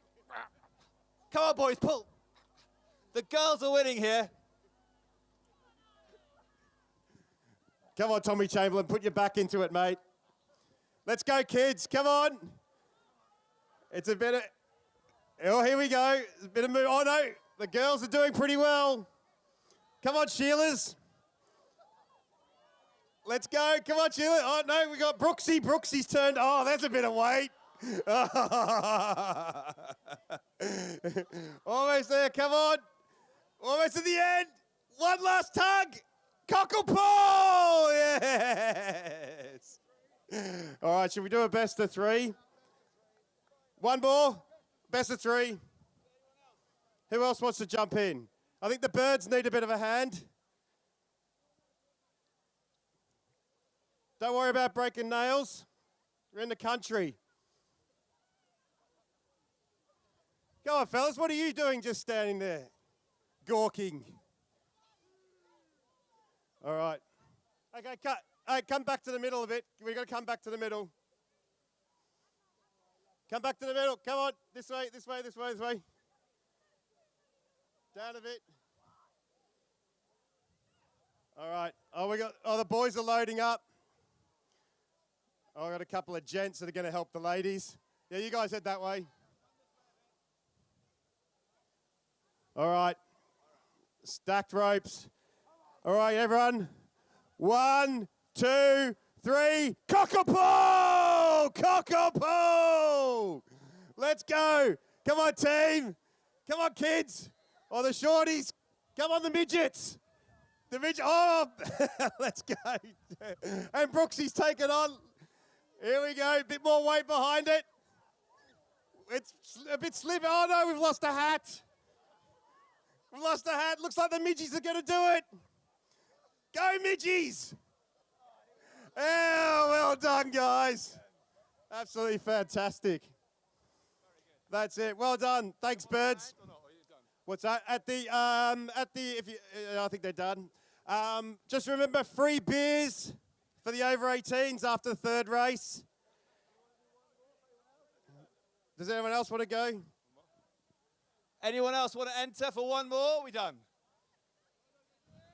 No, boys, you get free beer after the third race.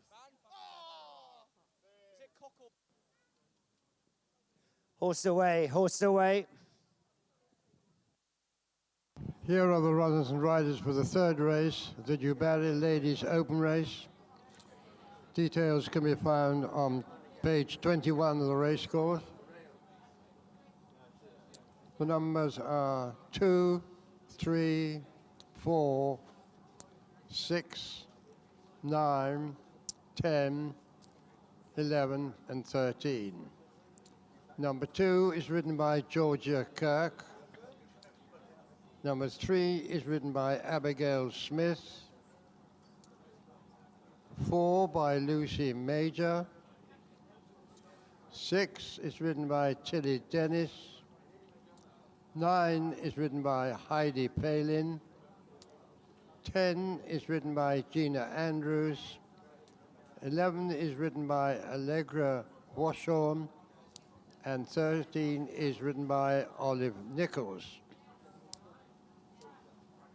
Numbers 2, 3, and 6, and 11 have the benefit of £5 allowance in this race because they are novice riders.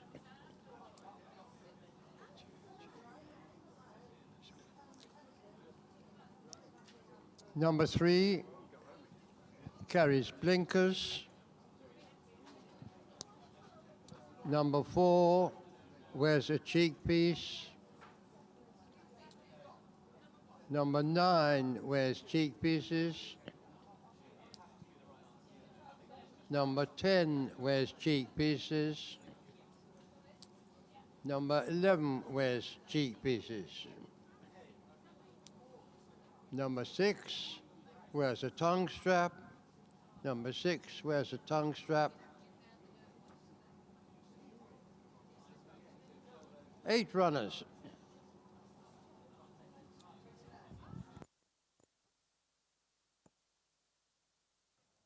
Okay, we've got one more cockle pull. Take the strain, everybody. Heave! Oh my goodness, this is one way.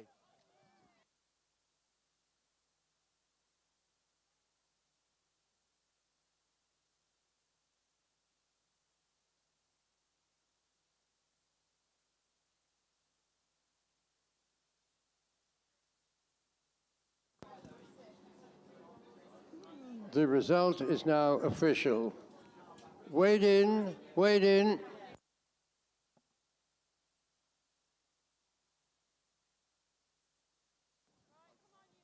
Well, ladies and gentlemen, we come to the presentation for race 2, the SE Solicitors Restricted Race. I'd like to welcome Lucinda de Quincy Adams to the winner's podium to make the presentation to the connections of our impressive winner. Very well done to the owners, the Wales, Crawford, Spence, Fryer and Bloom partnership. Of course, to winning trainer and jockey, and a double on this afternoon's card already here at Cocklebarrow for Gina Andrews. Well done, everybody.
It's a call for all runners for race 3, the Debarry Ladies Open Race. Please make your way to the parade ring as quickly as possible. Thank you.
So, ladies and gentlemen, we've had our first run of the inaugural Cockle Pull, which was for the juniors.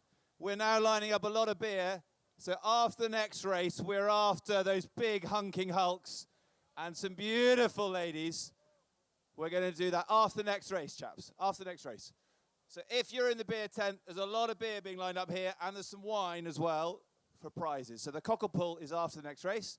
And then after that, we're going to do some terrier racing.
Well, ladies and gentlemen, once again, we have a Best Turned Out award for race 3, the DeBarry Ladies Open race. Big thank you to Lysitz, who have sponsored all of our Best Turned Out awards here at Cocklebarrow this afternoon. Big thank you, Major Christopher Cox, for giving out the award to horse number 3, Didero Vallis. A big well done to the Abigail Smith stable. Best Turned Out in race 3, the DeBarry Ladies Open, goes to number 3, Didero Vallis.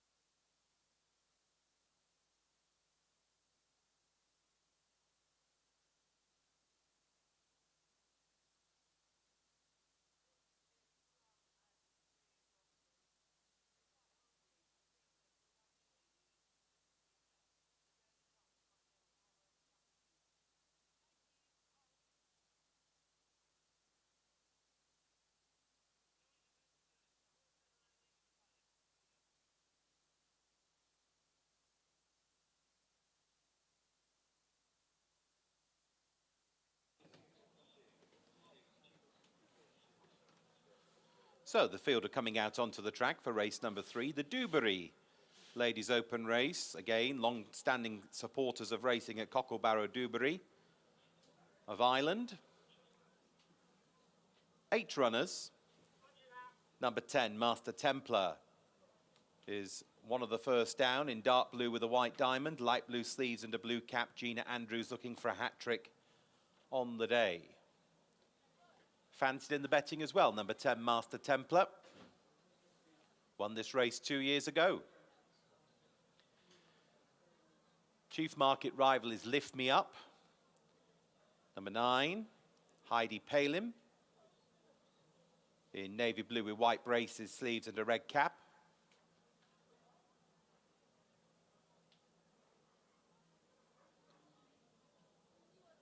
In mauve with purple diamond, diamonds on the sleeves, Didero Vallis. Abigail Smith, running the men's open last year, finishing second. Going down with Definite Adair, number 2 in blue with a yellow cross of Lorraine and cap, Georgia Kirk. Orange with blue diamonds, hoop sleeves, is number 4, Eagle of the Glen, Lucy Mager. White cross belts on a dark blue body for number 6, Innisfree Lad, Tilly Dennis. White cap with a red star on the cap. And going down with this one, number 13, Walk of No Shame, Olive Nichols, in mauve with a blue star, mauve and purple check sleeves, and a mauve and blue quartered cap, number 13, Walk of No Shame. In purple with green seams, number 11, No No Maestro, Allegra Watchhorn is the rider, and that completes a field of 8 going to the 3-mile start for the Dewberry Ladies Open. 20 fences to jump once again. They start in the far left-hand corner of the racecourse. And a few moments ago, it was hard to separate Lift Me Up and Master Templar at the head of the betting. They were around 5-4 against each of them. That was a few minutes ago. Walk of No Shame was 3-1. 6-1 Didero Vallis, 7-1 Innisfree Lad, 10-1 Eagle of the Glen. And the outsiders here, No No Maestro at 12-1 and Definite Adair at 14-1. So the field heading over to the start for race number 3.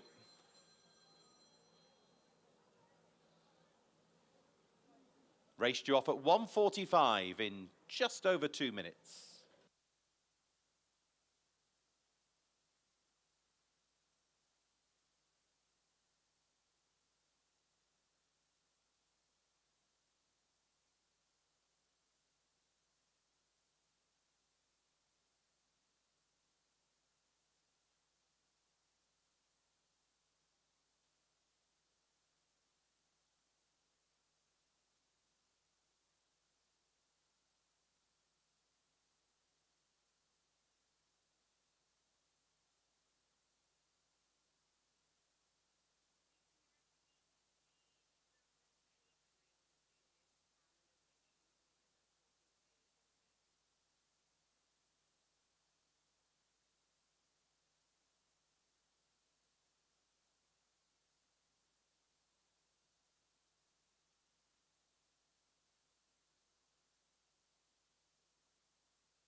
Runners milling around at the post.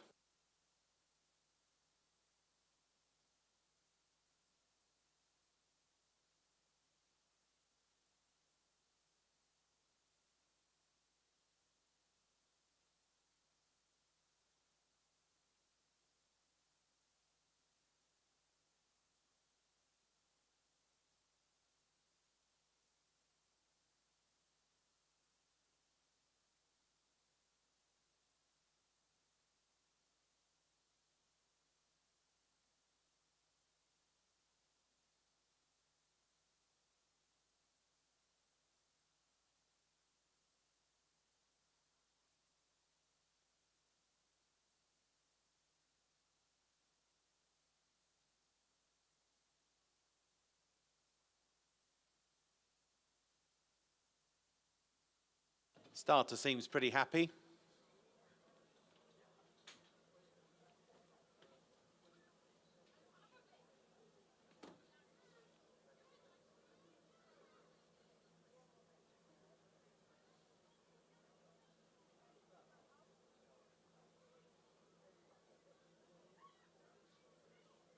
Starter on the rostrum.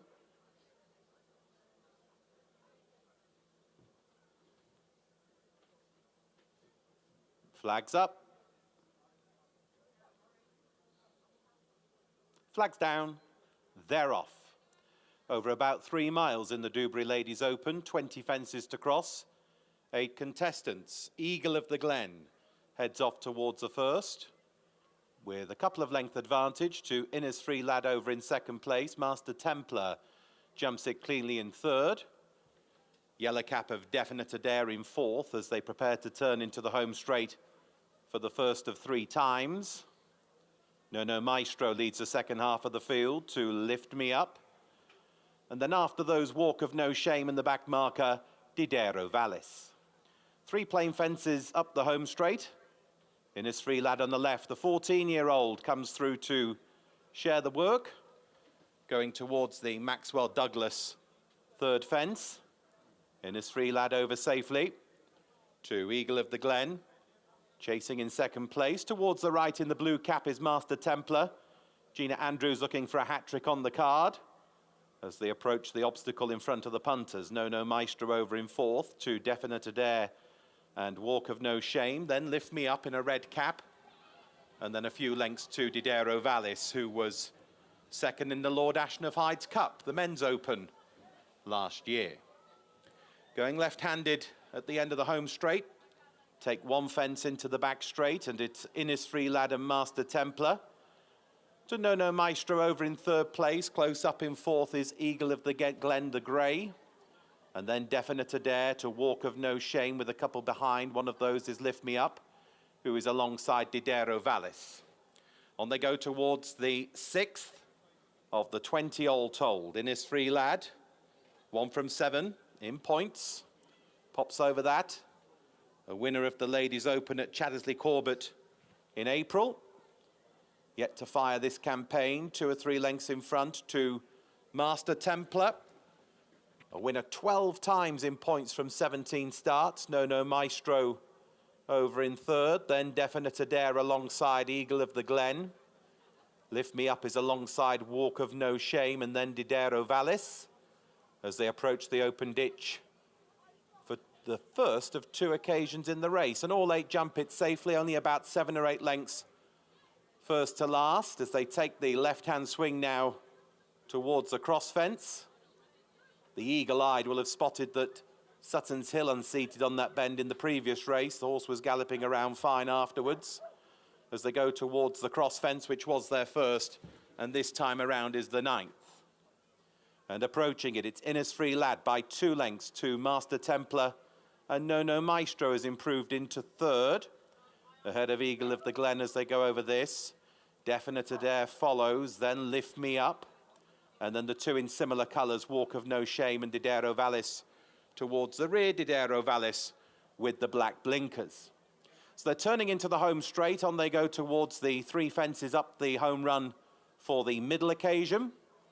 And it's Innisfree Lad out in front to Master Templar. was last sighted falling in the Aintree Fox Hunters back in April. After those, we have the orange of Eagle of the Glen, alongside No Maestro, as they approach the Savills fence, which will be the last next time around. This time around, it's number 12 of the 20. Innisfree Lad to Master Templar 1 and 2. Master Templar, who won this race 2 years ago, but unseating at that No Maestro, was giving Allegra Watchhorn a good spin when unseating at that. Circuit to go.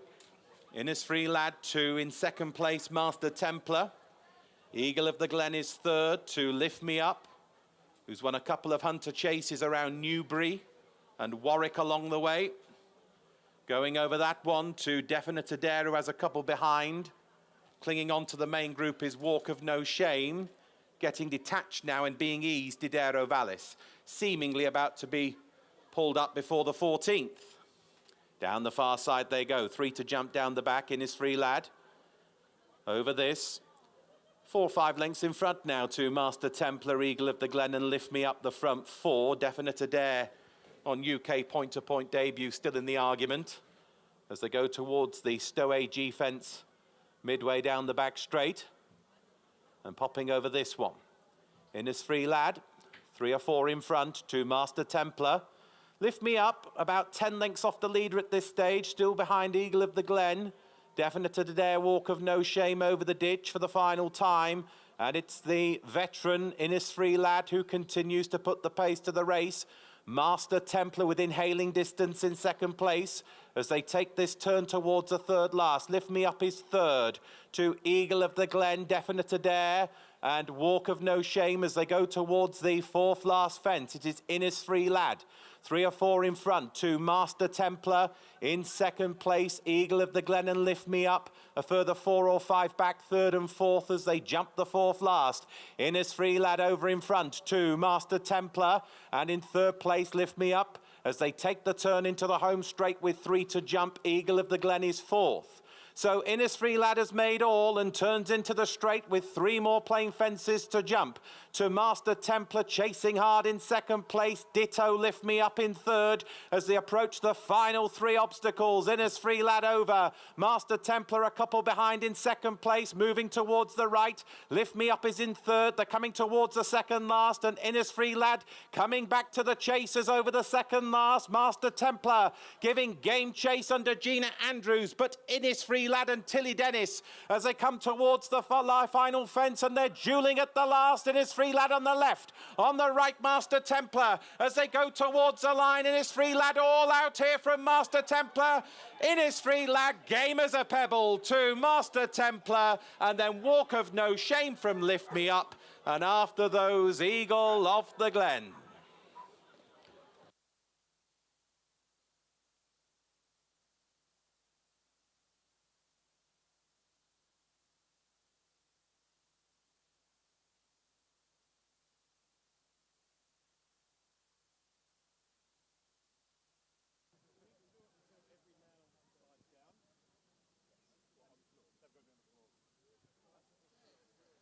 So, ladies and gentlemen, we are going to run the event you've all come here to watch, the Cockle Pull.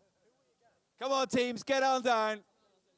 Right, so we are looking to run some big and hefty cockle pulling.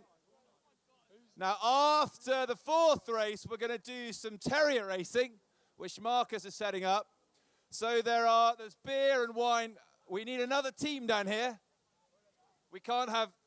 We got Molly on her own and probes. Come on, boys, get down, man. Come on, get down. Come on. Boys, come on, get down. Get on the road. Come on, get on the road. Come on.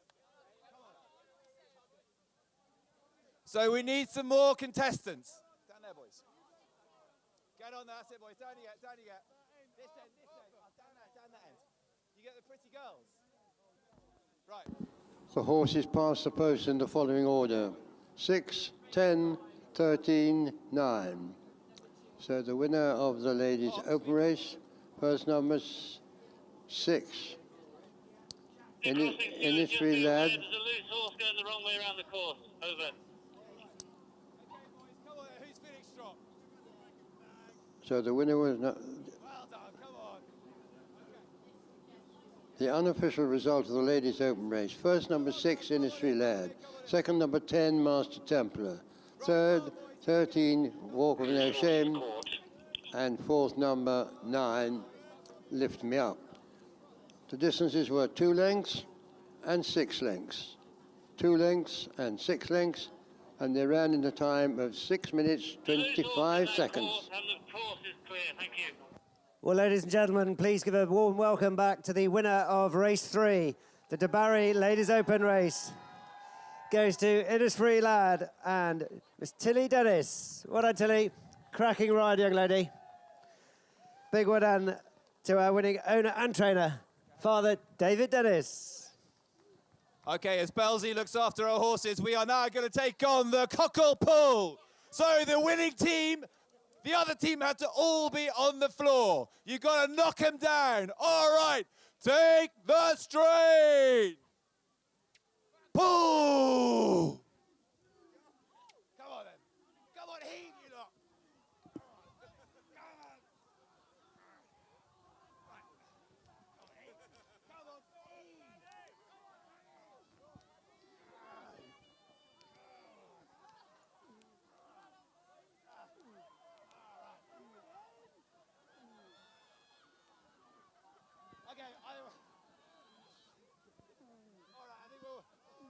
All right, we've got a winner.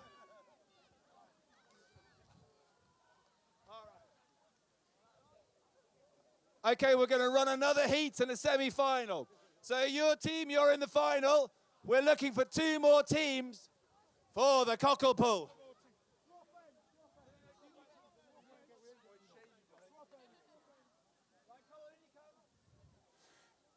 Anyone else feeling strong? In you come.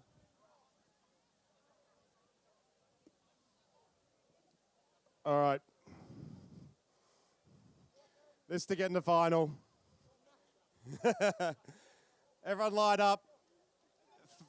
Fags in mouths. Come on, guys. Everyone's got to come in. Free beers.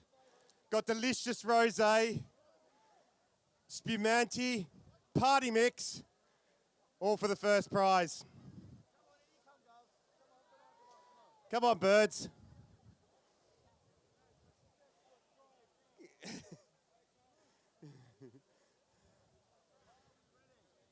All right.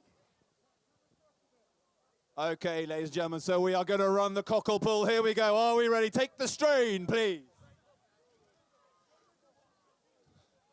We are still looking for more entrants. How many people can you get on a rope? 555. Take the strain. Pull, pull, pull. Come on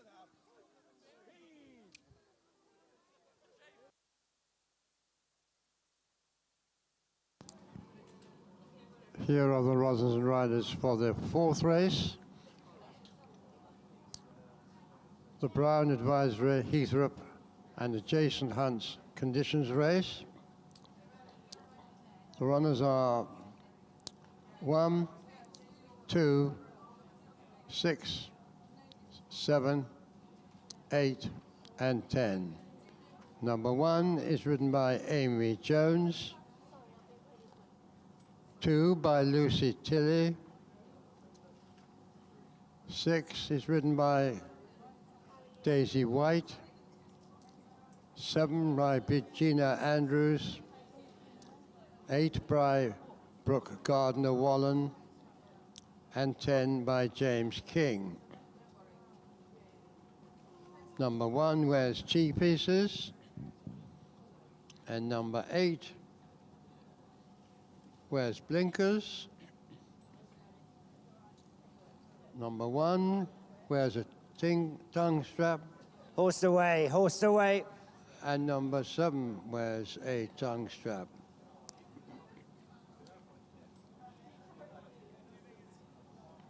Numbers 1 and 2, 5, 6 and 8 all have the benefit of a 5-bound allowance, as the riders are novice riders. 6 runners.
So, ladies and gentlemen, I hope you enjoyed the Cockle pull. That will be back next year, I'm sure, with some improvements. So we have some terrier racing after the next race. So if you fancy running those terriers, come and find Marcus after the next race.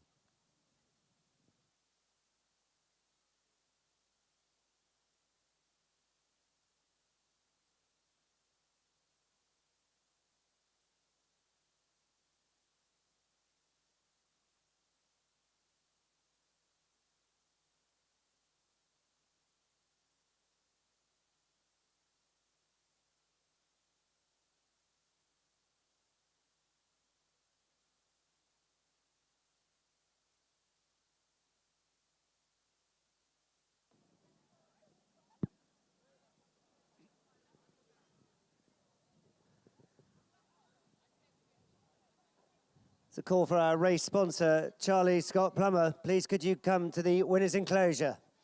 It's a call for Charlie Scott Plummer. Please could you come to the winner's enclosure? Thank you.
Well, ladies and gentlemen, we come to the presentation for race 3, the DeBarry Ladies Open Race.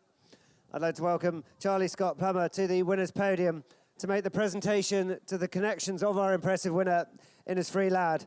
First up is our winning owner, Professor Lorna Hardwick. Well done, Lorna. Up you come.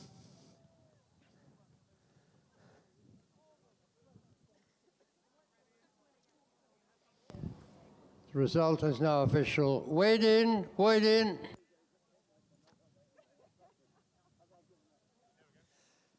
Well, ladies and gentlemen, we also have a prize for our winning jockey. Please put your hands together for Tilly Dennis, riding her second career winner. Doesn't get much better, winning our ladies, beating our ladies champion, Ingrid Andrews, who finished second. So well done, Tilly. A great ride. All the family are here. Innisfree Lad winning the DeBarry Ladies Open Race.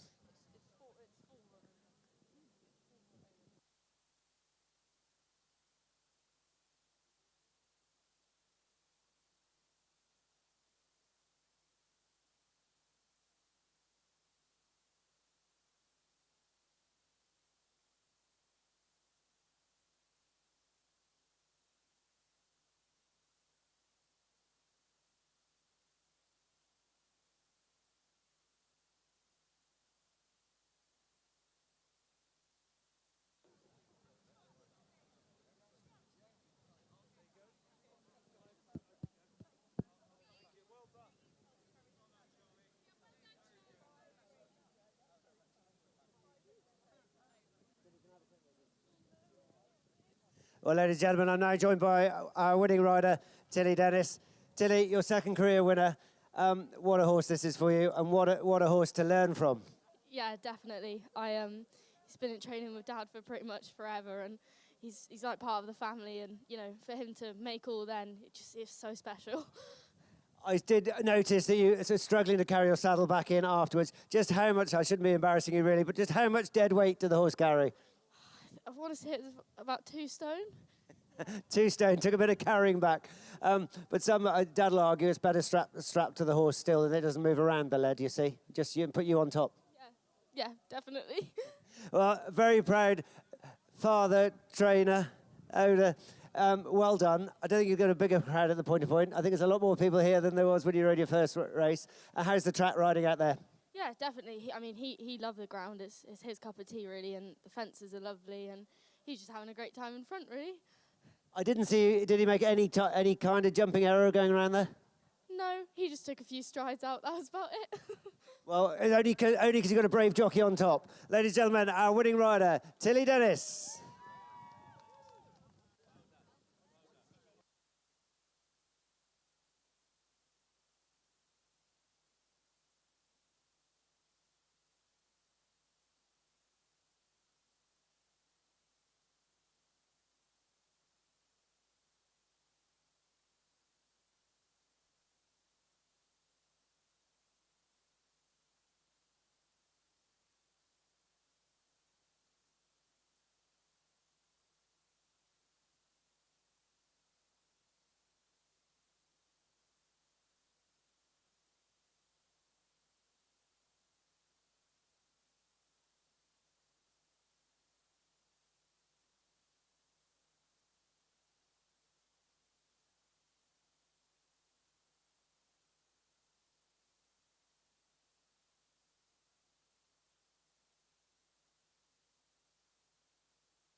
Well, ladies and gentlemen, once again, we have a Best Turnout Award for Race 4, the Brown Advisory, Heythrop and Adjacent Hunts Conditions Race. Big thank you to Major Christopher Cox and Lysitz for sponsoring our Best Turnout Award, which he has given to horse number 8, Ragnar Lodbrok. Big well done to the Brook Gardner Woolen Stable, especially to Fran Poole, who prepared this one. Best turnout in race 4, number 8, Ragnar Lodbrok.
The fourth race today is the Brown Advisory, Heythrop and Adjacent Hunt Conditions Race.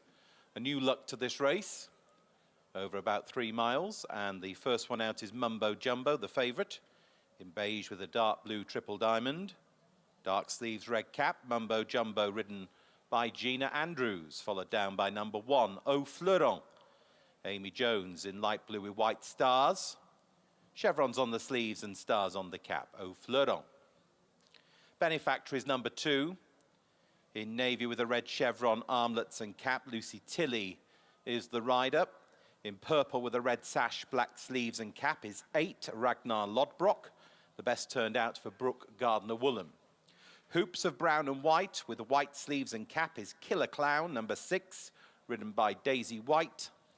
And Shoal Bay is number 10, ridden by James King, in blue with a red star and cap. White armlets on the body, number 10, Shoal Bay, James King. The proverbial thorn amongst 5 roses here in the Brown Advisory Heythrop and Adjacent Hunts Conditions Race, level 1 for penalty purposes. Our thanks to Brown Advisory, long-standing supporters of racing at Cocklebarrow. Their details are on page 26 of today's race card. 20 fences to jump once again, with 2.5 laps there or thereabouts. This race is due off at 2:20, which is in just over 2 minutes' time. We have an odds-on favourite here. A few moments ago, Mumbo Jumbo was 2-1 on in the betting ring. They bet 3-1 Ragnar Lodbrok, 7-2 Shoal Bay, 4-1 Au Fleuron, 5-1 Killer Clown. The outsider at 10-1, Benefactor.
The 6 runners are at the post for race 4. They are at the post.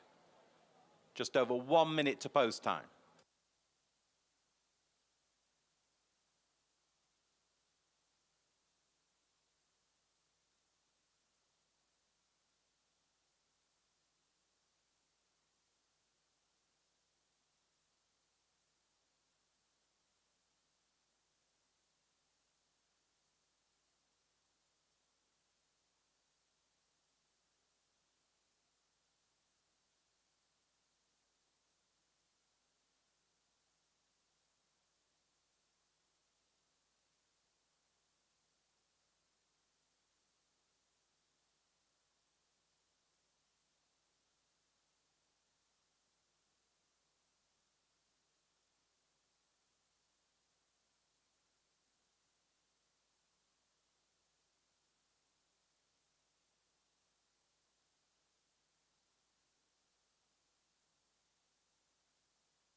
Checks have been made at the start. The starter is scuttling over.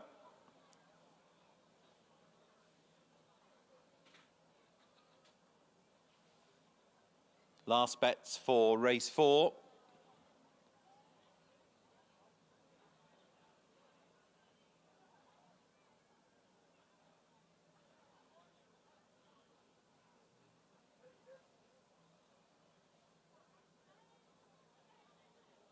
Flags up, flags down, they're off.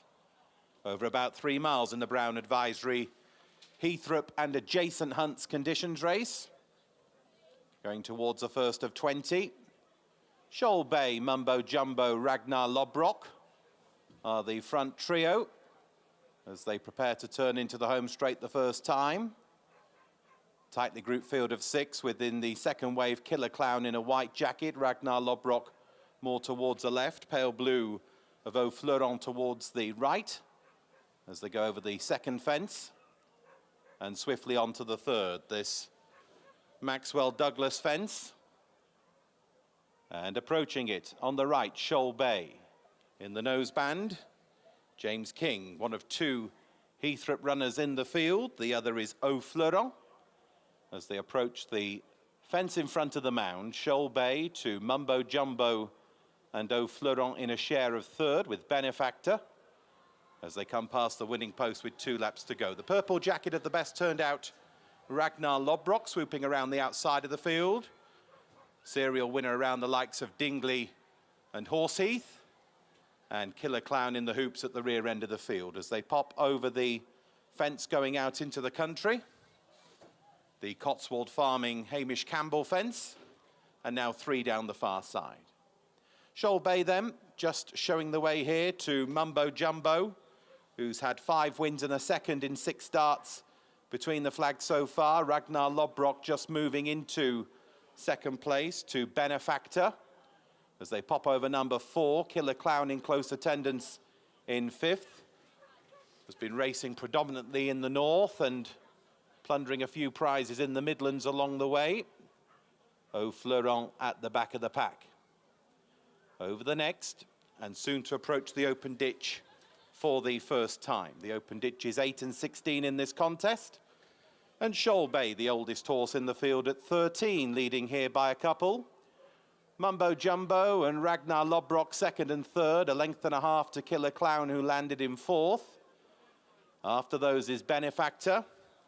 And Au Fleuron, on a UK point-to-point debut, has run in a couple of Hunter chases, finished 17th in the St. James's Place at the Cheltenham Festival, last of the party.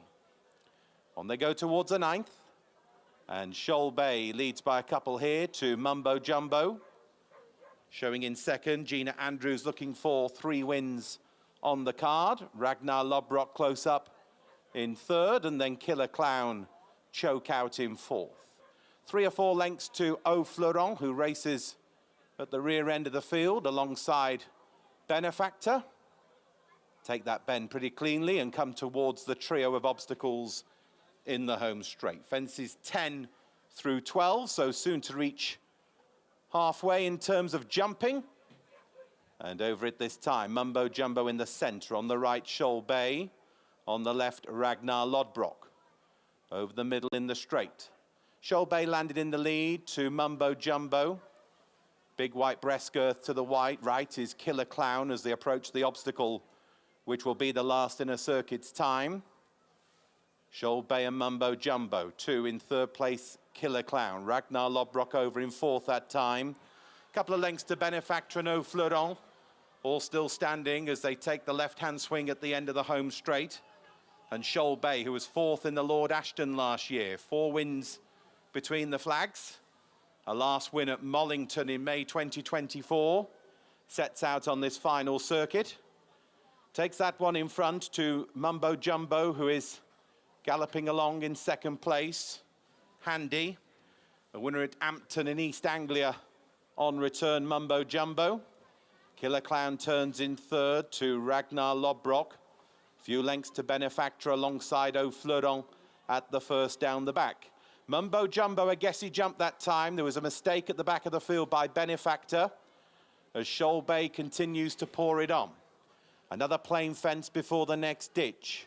Shoal Bay by 2. Mumbo Jumbo joined by Killer Clown for 2nd place. A few lengths clear now, 8 to 10 in front of Ragnar Lodbrok and then Au Fleuron and Benefactor as they go towards the open ditch. 5 fences from the finish. Shoal Bay comes towards it, jumps it safely to Mumbo Jumbo, angling to the outside. Killer Clown is over in 3rd. A long gap now to Ragnar Lodbrok, who's weakening. Au Fleuron is sharing 4th place now. Benefactor remains in last. 4 fences left to jump in this Brown Advisory Heythrop a Jason Hunt's conditions race, and Shoal Bay, who's been up there from the get-go.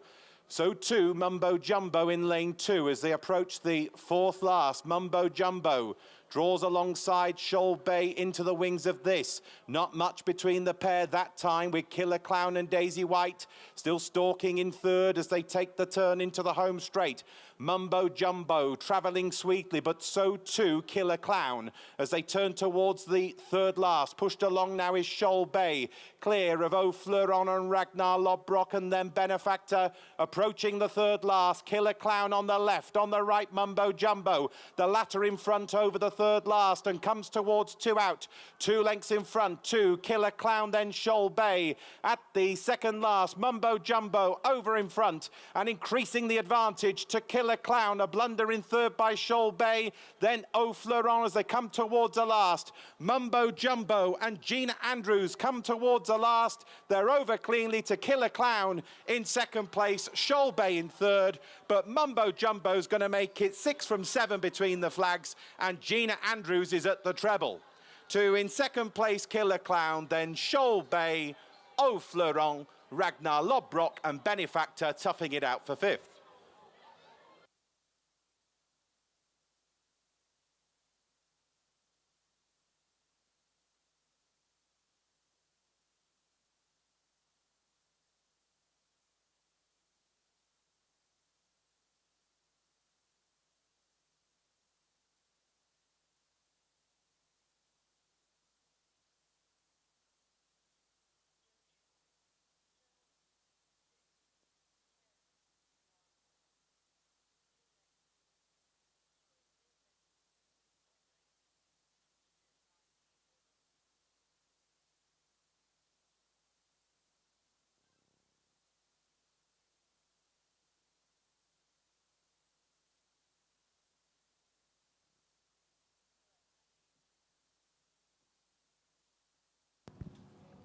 The horses pass the post in the following order: 7, 6, 10, and 1. So the provisional order of the Heythrop and the Jason Hunt's Conditions Level 1 race.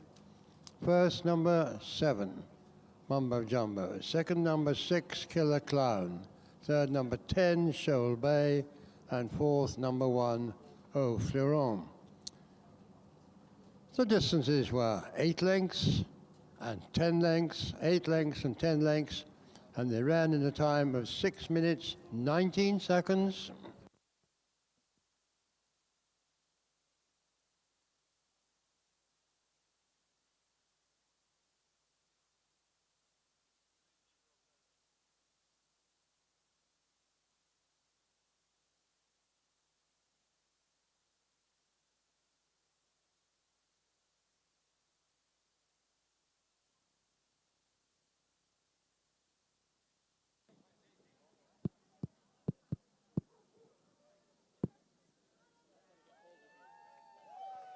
Well, ladies and gentlemen, please give a warm welcome back to the winner of race 4.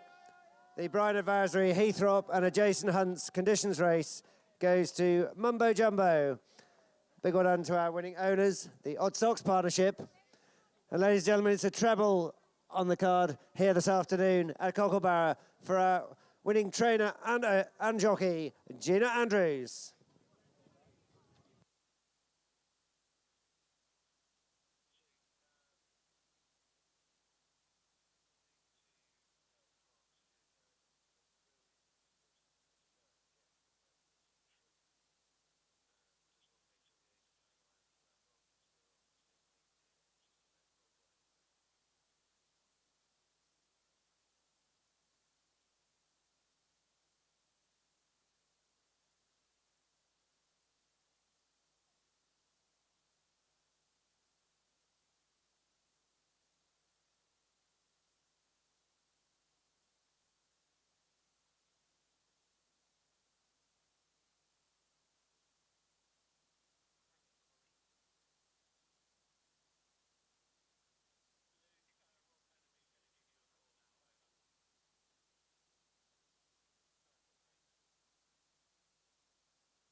Horses away, horses away. Thank you.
Horses away, horses away.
The result is now official. Wade in, wade in.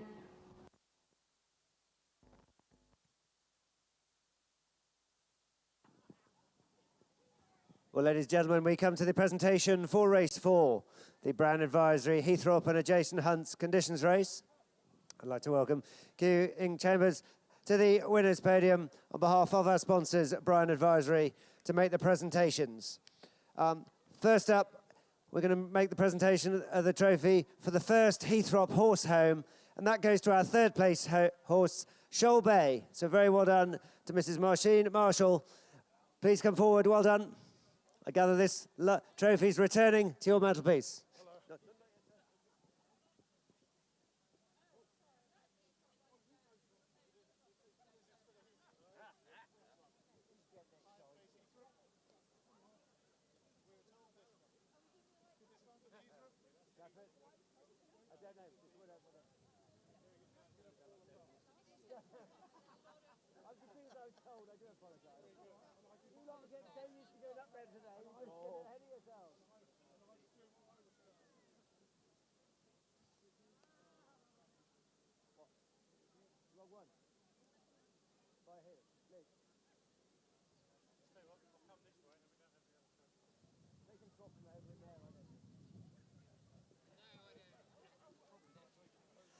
Well, ladies and gentlemen, that's the first Heythrop horse home, goes to Shoal Bay.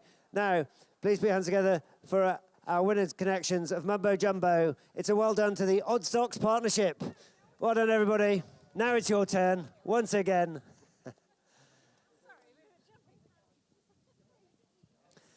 Of course, ladies and gentlemen, they're joined by our winning jockey, Gina Andrews.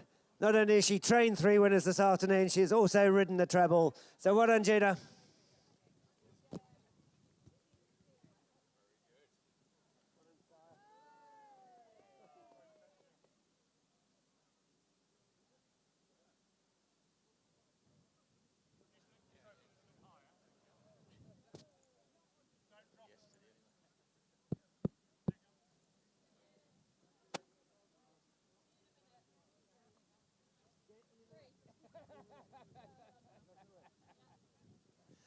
Well, ladies and gentlemen, what an afternoon here at Cocklebarrow for our winning rider, Gina Andrews. A treble on the card and a second. Normal day at the office for you. Yeah, not a bad day, is it? We haven't had many runners here over the years, to be fair, but I've always liked it as a course. It obviously just gets very dry, and you need a bit of a wet week for it to have decent ground. But to be fair, I walked the ground and I was slightly concerned it might be too dry for us, but it rode better than it walked. I mean, it's amazing. Here we are in the middle of January. You know, we've been here a good few seasons now at Cocklebarrow. I mean, the ground, it's on the good side. To have quick ground in January suits some. Thank goodness you took the risk and bring your horses here.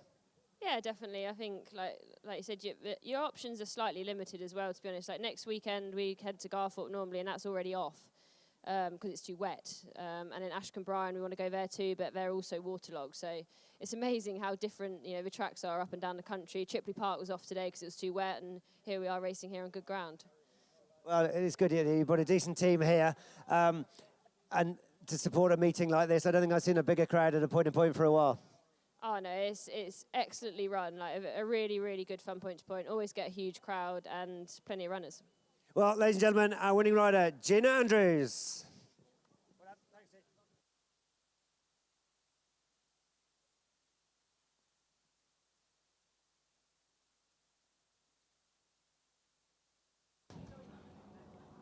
Here are the runners and riders for the 5th race. This is the Howden Insurance Brokers and Lord Ashton of Hyde's Cup, the men's open race, which will be run over 3 miles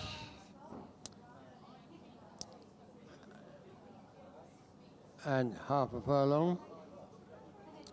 The runners are 1, 2, 4, 6, and 8. 1 is ridden by Hugh Lillingston. 2 is ridden by Jack Vasey. 4 by James King. 6 is ridden by Ed Doggerel. And 8 by Sam Lee. Number 4 wears cheek pieces. Number 8 wears cheek pieces. Number 4 wears a tongue strap. Number 4 wears a tongue strap.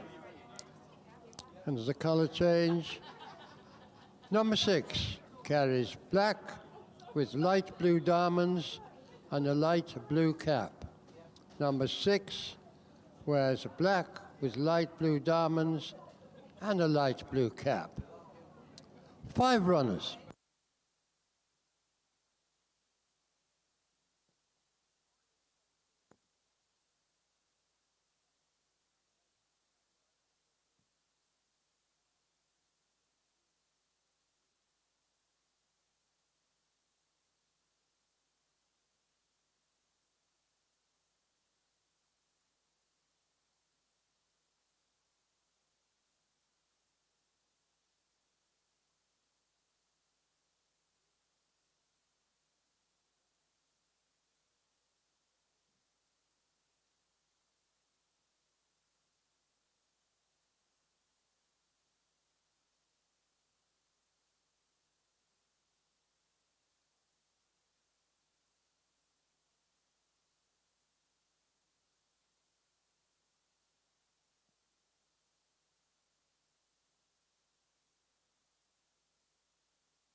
Who's in charge of my winning No, I'm connections? trying to. But where's your other team? Because there was a few of you. just gone and said sod it for Just again ask soldiers. who's in I'm charge of not- winning. And I Feel- just said I'm going to just tell them Just 'cause you're- that they didn't that nobody was caring, and I think it's sad. Yeah, but I wish I could find somebody that would know, and I can't right now. No, don't worry.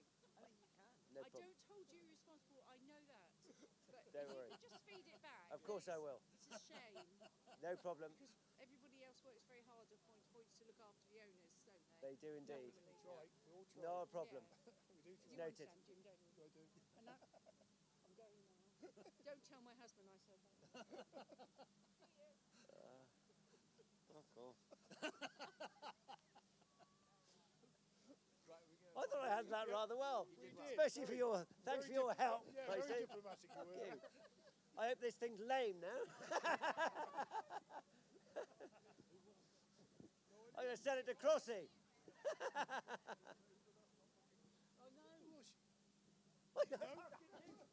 Jim, I thought fucking hell. One of your exes, I reckon. It's like the fucking Ludlow the other week. Oh, Some Sam bloke Thomas, comes up. isn't it, with him? They have been generally. They have been taking the Yeah, I'm owners sure away. they have, There's maybe it's in there, official food area. I'd have thought. You don't normally. It's hardly a Whatever winning. you do in this job, You don't have a it's winning always connection, do you? fucking At a point to point. You do nowadays, yeah. There's Actual winning connection, separate bet. no, it Sponsors shouldn't be- 10. No, either in the sponsors. Well, I'd 10. say that's it. Give them a Well, they've got the MP here, haven't they? yeah, So I right. didn't. So I presume they're all pandering over her. Whatever you do. I didn't know who she was. I just somebody looked like she fell over in the mud on the way in. Yes, sir, I'm here. Number 4, Thank you. EV2 Zach. That'll do. EV2, Zach. Thank you.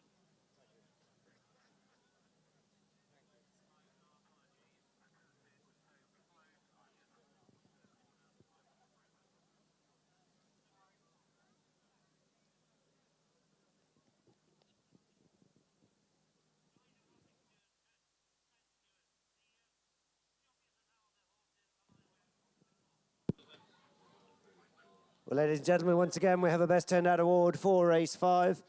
The Howden Insurance Brokers Lord Ashton of Hyde's Cup Men's Open Race. Once again, a big thank you to Lysitz, to Major Christopher Cox for choosing the award, which has gone to horse number 2, Grange Clare Glory. Well done to the Jack Vexley stable, especially to Evie Tushak, who prepared this one. Best Turned Out, Race 5, number 2, Grange Clare Glory.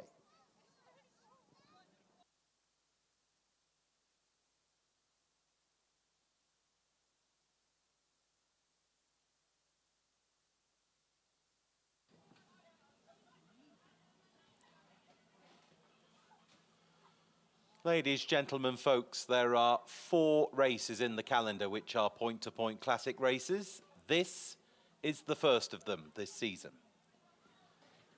The Howden Insurance Brokers Lord Ashton of Hyde's Cup. It's a men's open over 3 miles, 6.5 furlongs. So just under 3 circuits of the track this time. And in this year's renewal, we have 5 runners due to come out onto the track.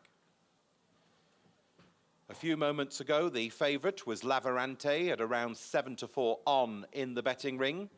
They bet 5-2 Mount Sinai, 9-2 All Loved Up, 6-1 Grange Clare Glory. The outsider at 10-1, Who's in the Box?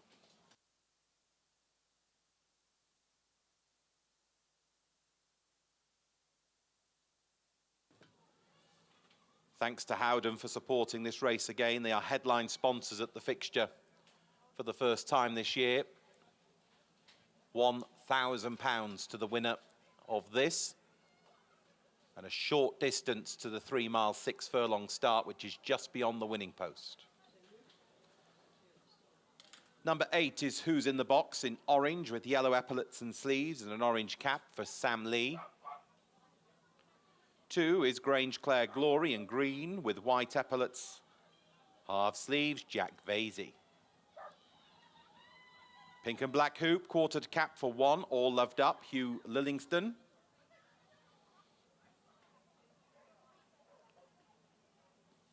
The favourites on the horse walk now, number 4 Lavarante in red and white chevrons, check sleeves and a red cap James King looking to win this race for 4 years in a row. The last to mention is a colour change. Number 6, Mount Sinai, a doggerel. Now in black with light blue diamonds. Light blue cap for the grey mare, Mount Sinai. The feature event on the programme is the £1,000 to the winner, Howden Insurance Brokers Lord Ashton of Hyde Cup. It's a men's open over 3 miles, 6.5 furlongs, 24 fences to jump, just under 3 circuits, and the runners are just having a look at the first. Post time for this race, 2:55 in just over 2 minutes.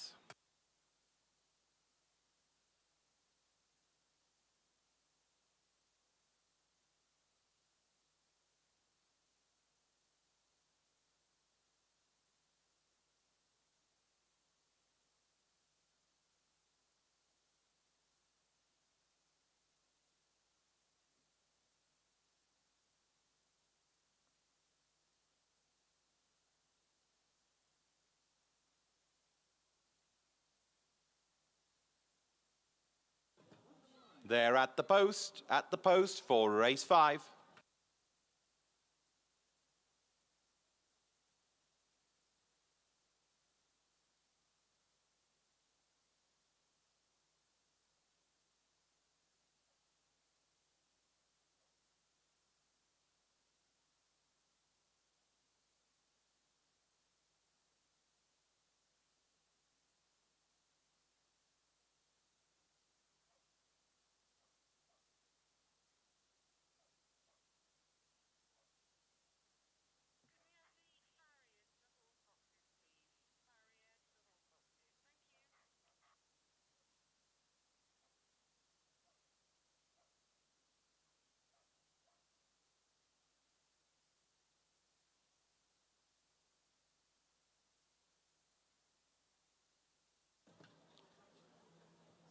A reminder of those indicative odds a few moments ago. Lavarante was odds on, around 7-4 on. 5-2 Mount Sinai, 9-2 All Loved Up, 6-1 Grange Clare Glory, 10-1 Who's in the Box. The starter is heading over to the rostrum. Stand by.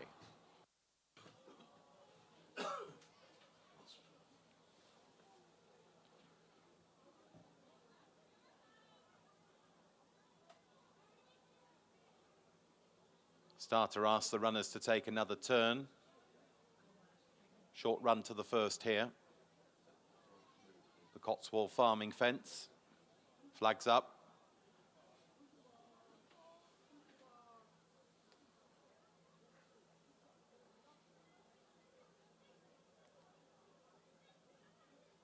They're off.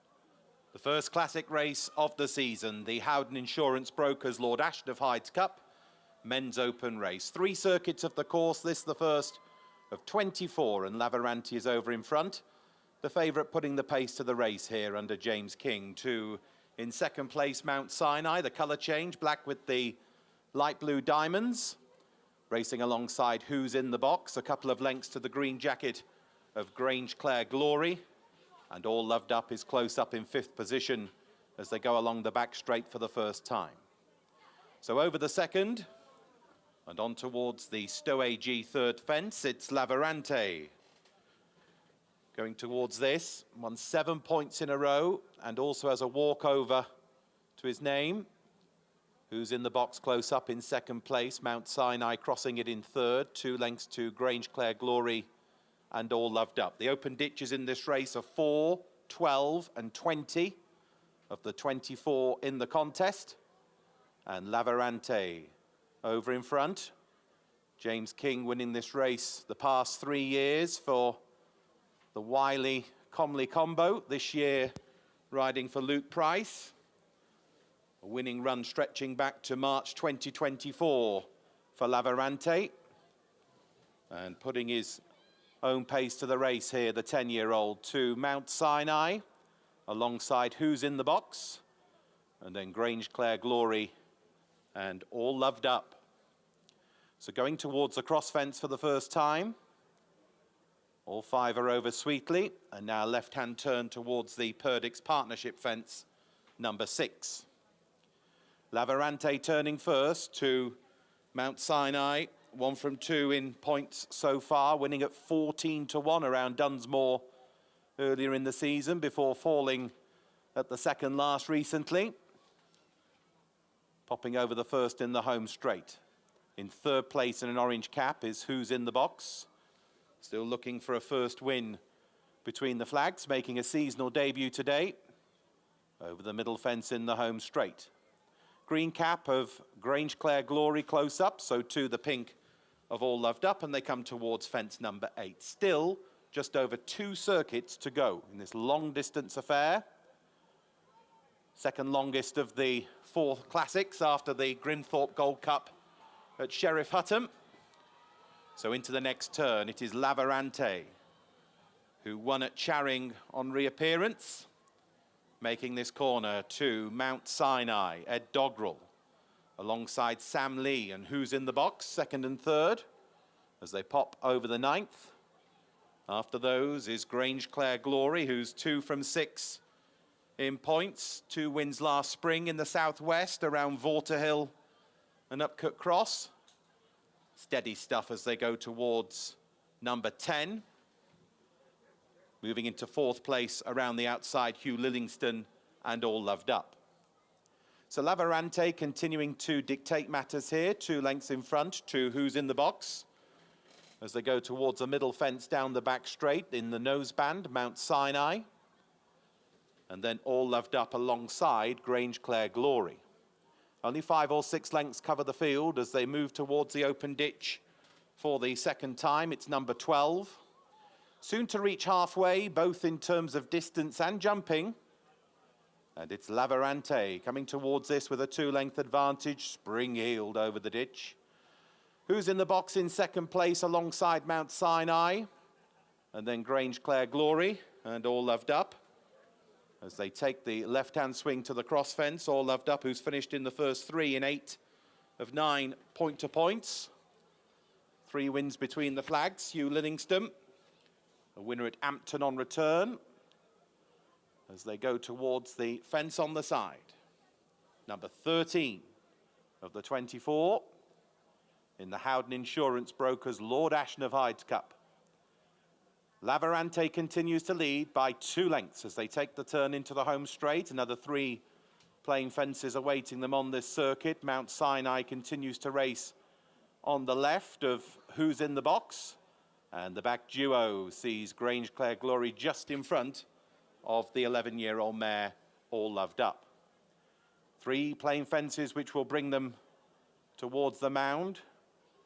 One of the racehorses watching on amongst the crowds as they come towards the middle fence in the home straight.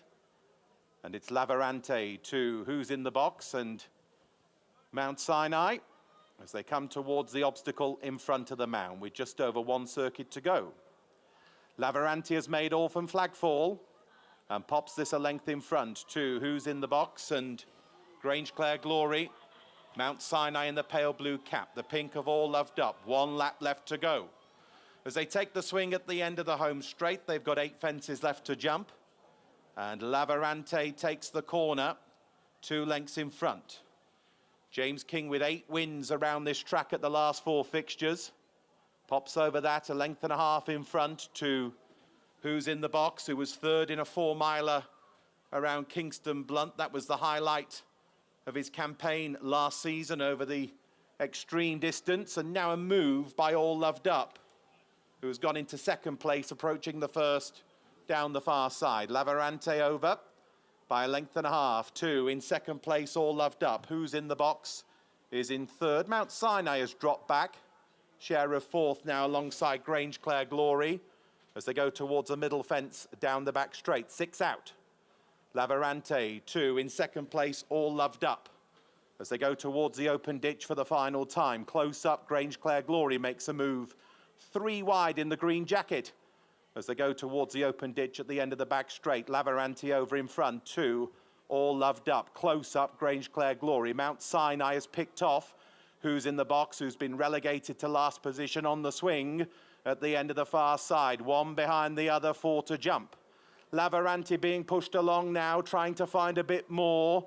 2 lengths to All Loved Up in second place, who continues to travel sweetly. 3 deep on the track, Mount Sinai is trying to move forward again alongside Grange Clare Glory.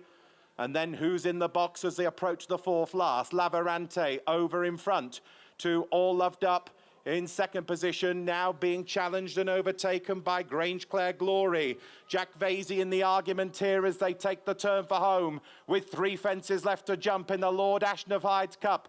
The favourite Lavarante turns first, pressed on both sides. On the right in pink is All Loved Up. On the left, Grange Clare Glory. At the third last, Lavarante over in front to Grange Clare Glory. Then All Loved Up, who's in the box on Mount Sinai. There are 2 left to jump, and Lavarante comes towards it now and is joined by Grange Clare Glory on the left, who is a persistent danger now, with All Loved Up in third, who's in the box, boxing on. They come towards a 24th and final fence. Plenty of chances. Lavarante in the centre with Grange Clare Glory. On the far side is All Loved Up as they come into the closing stages, and All Loved Up is clued up and comes through on the far side to snatch it. It's All Loved Up in the classic to Lavarante, and then close for third between Who's in the Box and Grange Clare Glory in a fantastic finish to the feature. Pulled up Mount Sinai.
Well, ladies and gentlemen, please give a warm welcome back to the winner of our feature race here at Cocklebarrow this afternoon.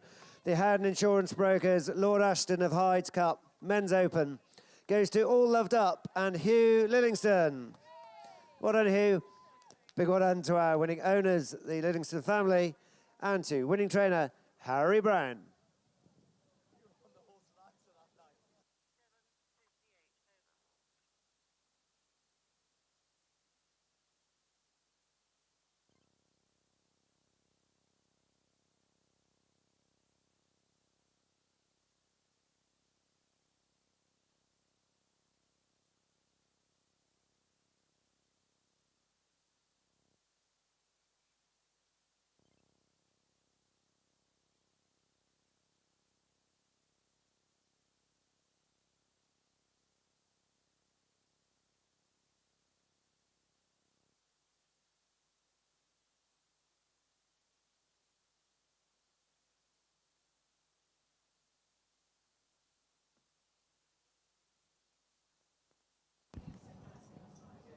The horses pass the post in following order. 1, 4, and the dead heat of the third between 2 and 8. There's 2 lengths between the second and the third, and 2 lengths and the time of 7 minutes 58.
Horses away, horses away.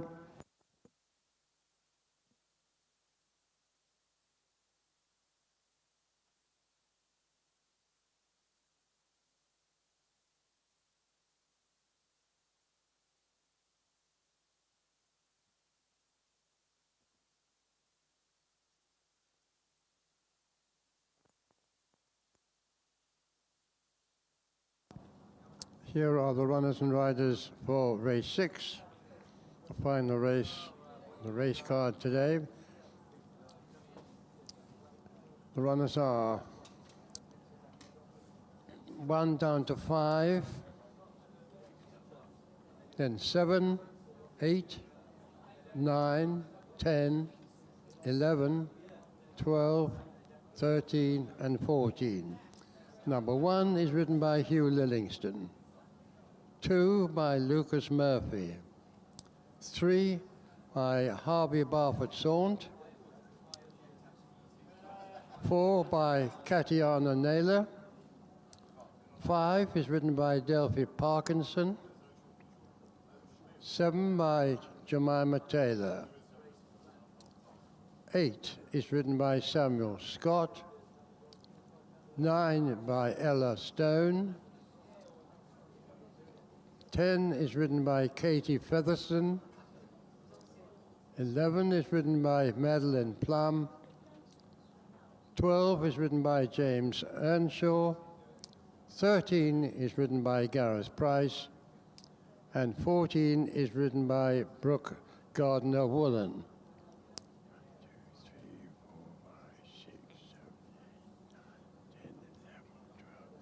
13 runners.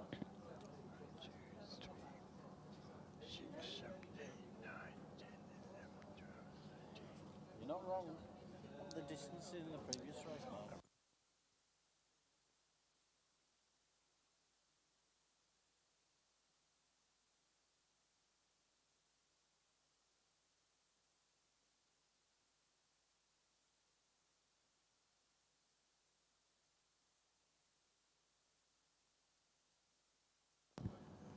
Number 2 wears a tongue strap.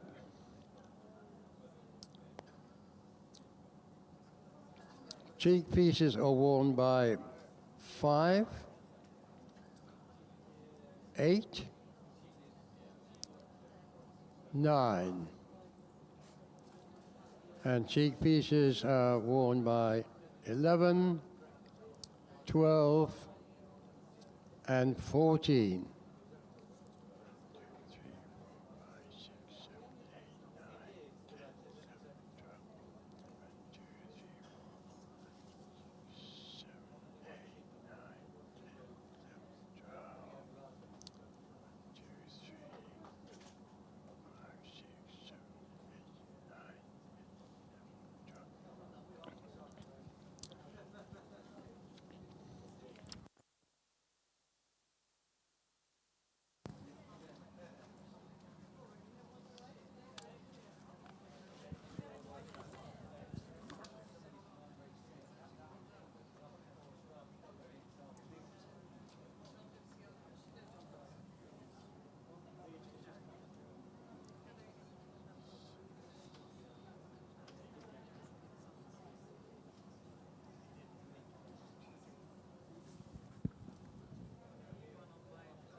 The result is now official. Weighed in, weighed in.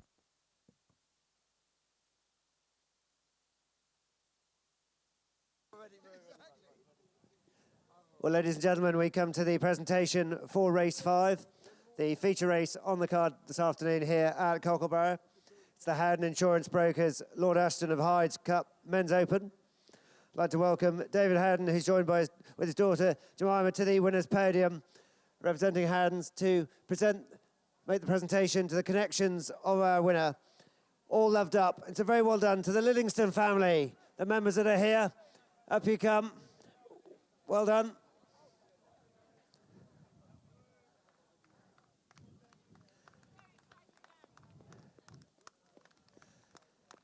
Well done to you both. Of course, not forgetting our winning jockey, who did all the work, Hugh Livingston. Well done, Hugh.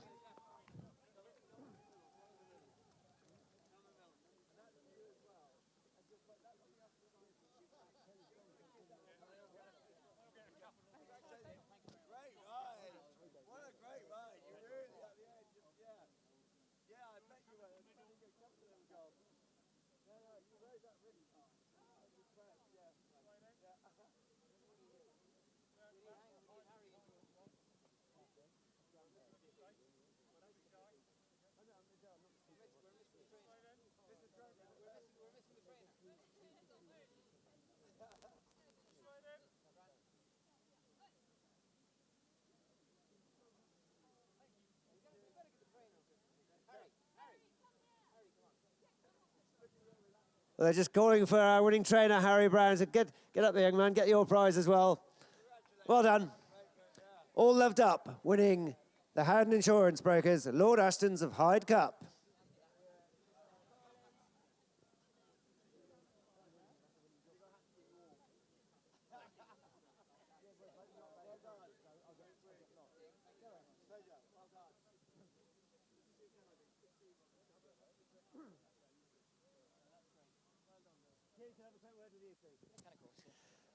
Well, ladies and gentlemen, I'm now joined by our winning rider, Hugh Livingston. Hugh, long old way around here, wasn't it? 3 miles, 6 furlongs. Yeah, it is now. It was an experiment for her, never having done these extra 6 furlongs before. But she's a strong stayer at 3 miles. So we said we'd give it a crack and see if the experiment worked out, which, thanks be to God, it did. Well, it's a feature race here at the Heythrop point to point. It's always a great race. And how three of you going to the last all upsides, it's fantastic. Oh, no, it's great. You know, that's point-to-point racing at its competitive best. And these 4 classic races, there's so much history and prestige around them. And so, you know, it's a great honour to be, you know, put among the names that have been and won it before me. Well, we know you're saying they've become a great racing dynasty, virtually. Yeah, well, you know, we give it a go. We can do our as best as we can. And thanks be to God, you know, these winners are the ones that keep us coming back. And you're having a good season? Yeah, no, second winner for this season. Having, you know, a small handful of spins, but, you know, we make the most of what we have, and, you know, it's great fun to be here on the big days and to win races. It's good to have you here at Cocklebarrow, ladies and gentlemen. Our winning rider, Hugh Livingston.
Our Maiden.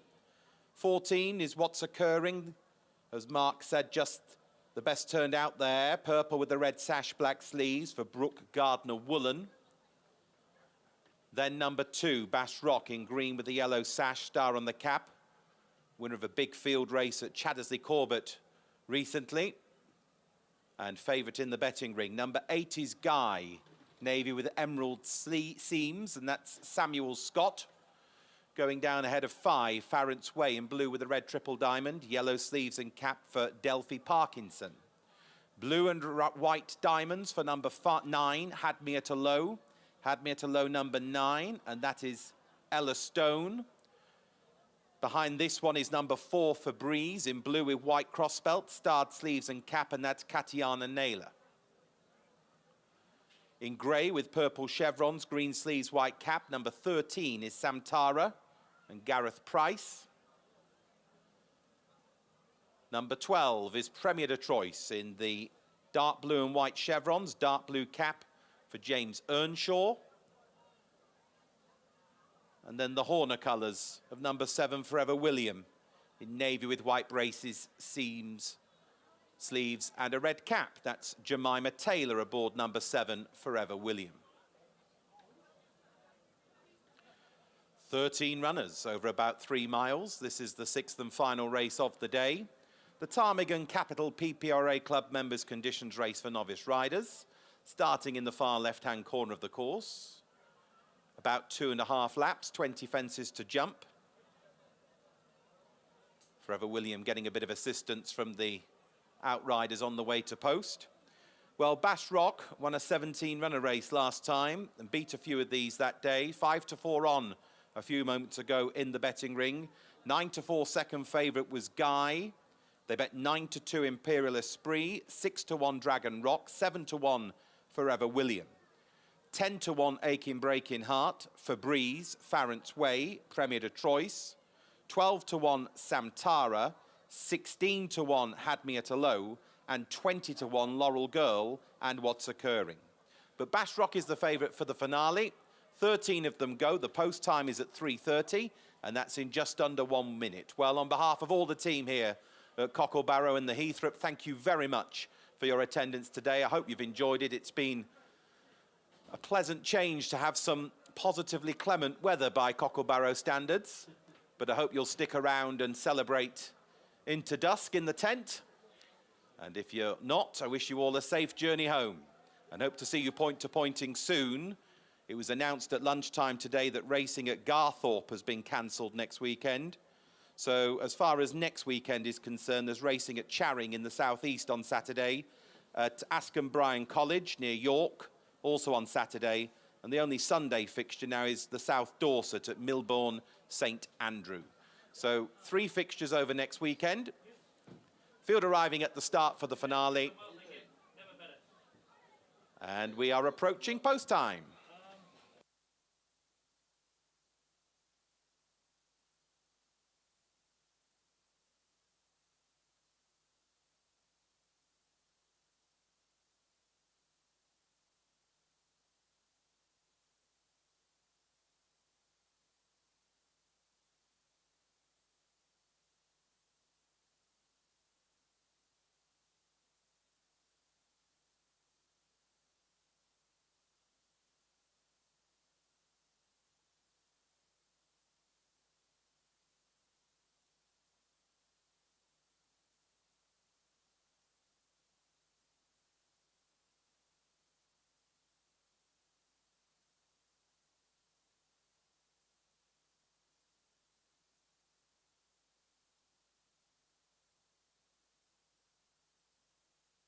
At the post.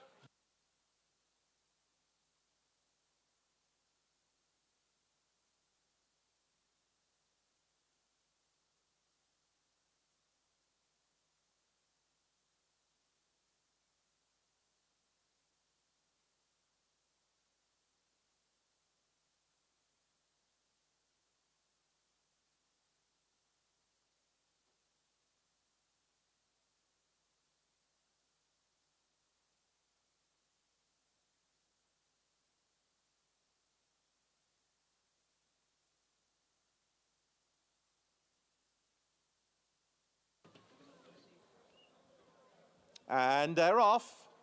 Final race of the day is underway. 3 miles in the Ptarmigan Capital PPRA Club Novice Riders Race.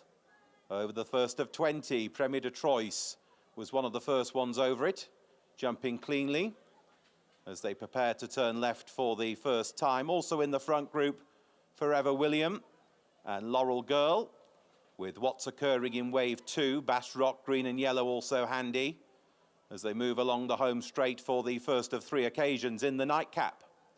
So over number 2, Forever William in the red cap, coming for a view of the front here alongside Premier de Troyes and Laurel Girl. As they approach number 3, what's occurring rounds out the front 4. Guy is in about 5th place to a Aching Breaking Heart, and Sam Tar in a white cap towards the right. Imperial Esprit is in that group as they go towards number 4. Bass Rock, green and yellow for the favourite, in a midfield position just in front of Had Me at a Low. Dragon Rock is towards the rear of the field alongside Febreze. Farrant's Way is the early back marker. 2 laps to go and into the turn. It's Jemima Taylor and Forever William who takes this corner alongside Guy and Samuel Scott, who's made good progress as they move on towards the first fence on this lap. Sam Tar in a share of 3rd over that one as they make the approach towards the back straight. Imperial Esprit, What's Occurring and Premier de Troyes all in the front 6 as they make this corner. Next is Laurel Girl, who won in the dark here on the last race last season. Bass Rock followed by Aching Breaking Heart and Hero of the Hour, Hugh Lillingston. As they pop over this, Febreze towards the back, a mistake by Farrant's Way, who has Dragon Rock and Had Me at a Low ahead. As they go towards the middle one down the back, new leader is Sam Tara.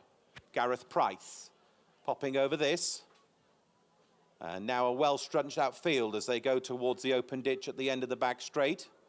Sam Tara mixing it with Guy and Forever William.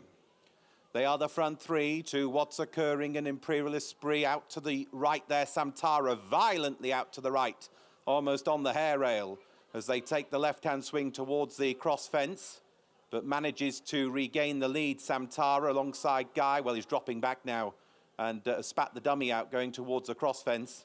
So it's Guy, Forever William, What's Occurring, the front 3 now. 2 lengths to Laurel Girl in 4th. Imperial Esprit and Premier de Troyes after those. As they go towards the next, then Bass Rock, Aching Breaking Heart. As they move towards the next one, Had Me at a Low is after these. And then towards the back of the group, we've got Febreze and Dragon Rock, and Farrant's Way is tailed off as they prepare to take the turn into the home straight and head round towards the 3 playing fences in the home run. So Sam Tara is completely out of shot now and may well be running loose as they come towards the first of the 3 up the home straight. But Forever William showing the way here, having a second start in points today, unseated at Charing in December. Oh, and is unseated there, Forever William. And Aching Breaking Heart, Hugh Lillingston, oh, nearly luck on Sunday, but in the end is unseated as they come towards the fence, which will be the last in a circuit's time. So it's Guy leading now to What's Occurring in Imperial Esprit. Laurel Girl made a slight mistake. They've got 1 lap left to go. And Guy out in front here, 3 lengths to What's Occurring. Imperial Esprit rounding out the front 3, was 5th in this race last year. Premier de Troyes is in 4th alongside Bass Rock, who is making steady gains, followed by Dragon Rock and Laurel Girl as they pop over the next. A good jump there by Had Me at a Low, who's in front of Febreze. Laurel Girl is stopping at the rear end of the field, seemingly about to be pulled up. Still going is Farrant's Way, but is tailed off as they move on down the far side with 2 plain fences before the next ditch. So it's Guy out in front to What's Occurring in Imperial Esprit. Had Me at a Low has made some progress in the diamond jacket, and then Bass Rock is now stalking in 5th place. Won a 17-runner race last time, so can get the hurly-burly of a big field. They're followed by Premier de Troyes and Dragon Rock as they move towards the middle fence down the back, the Stowe AG fence. It's Guy. What's Occurring made a mistake that time. Close up in third is Imperial Esprit as they go towards the open ditch, and Bash Rock right in the argument with Had Me at a Low as they approach the open ditch, which is 5 fences from the finish, and it's Guy who crosses it in front, takes the turn to Imperial Esprit in second place. They're followed by Bash Rock and Had Me at a Low, moving around there in lane 2. And then after those, we've got What's Occurring, Dragon Rock and Premier de Troyes. 4 fences left to jump then in the Cocklebarrow finale of 2026. And Guy has been up there for most of the way, continuing to take closer order. The 13-year-old Had Me at a Low as they approach 4 out. Bash Rock, green and yellow, making steady gains as they approach this. And then over that one, Imperial Esprit took it in 4th. Dragon Rock is in 5th now from What's Occurring. Then the gaps are opening up. Big gaps to Premier de Troyes and anything else as they take the turn for home. With 3 fences left to jump. Guy on the left in the green, Bash Rock. On the right is Imperial Esprit. Had Me at a Low is coming towards the near side as they approach the third last, and Bash Rock, Imperial Esprit in the argument with Had Me at a Low on the left. Guy is still there as they approach the second last. 4 in a bunch here, and over it, it's Imperial Esprit with Bash Rock and Guy from Had Me at a Low and Dragon Rock as they approach the final obstacle. Bash Rock in the centre, Imperial Esprit on the far side. This pair at the last, Bash Rock, Imperial Esprit. They're on the run-in, dueling, but Bash Rock finds gears on the run-in and stretches on to make it 2 from 2 in points. An impressive turn of foot to Imperial Esprit in second. Then a couple of loose horses, followed by Guy and Had Me at a Low and Dragon Rock, Premier de Troyes and What's Occurring. And looking back down the track, Farrant's Way is still going and has 1 fence left to jump and is taking it and is unseated at the last.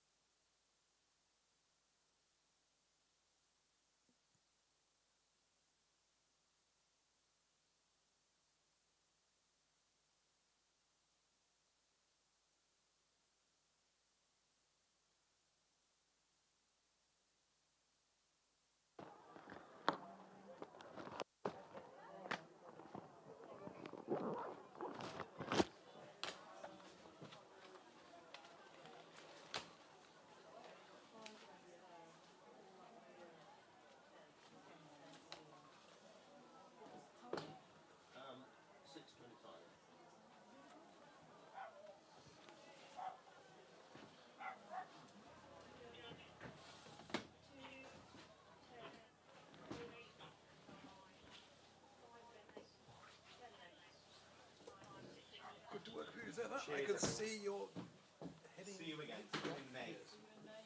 Thanks, Joe. Well done, everybody. Thank you. We'll try and go out. All the best, everybody. Cheers.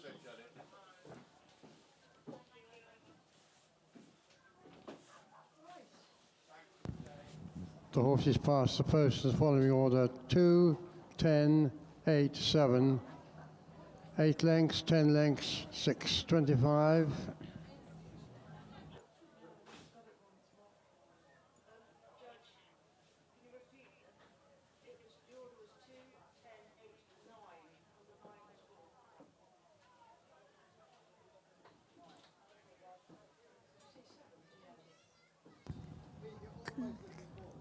Correction, the 4th horse was number 9 and not as announced. Number 9 was 4th.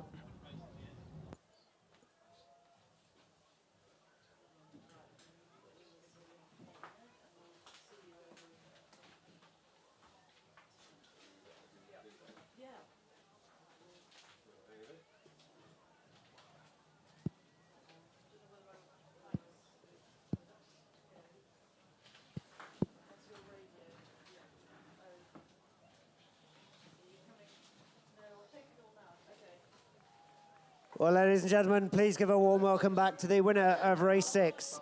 The Ptarmigan Capital PPORA Club Members Conditions Race goes to Bass Rock and Lucas Murphy. Well done, Lucas. It's a double for our winning trainer, Harry Brown. And not forgetting our jockey's grandfather, our winning owner, Mr. Raymond Anderson Green.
Horses away, please.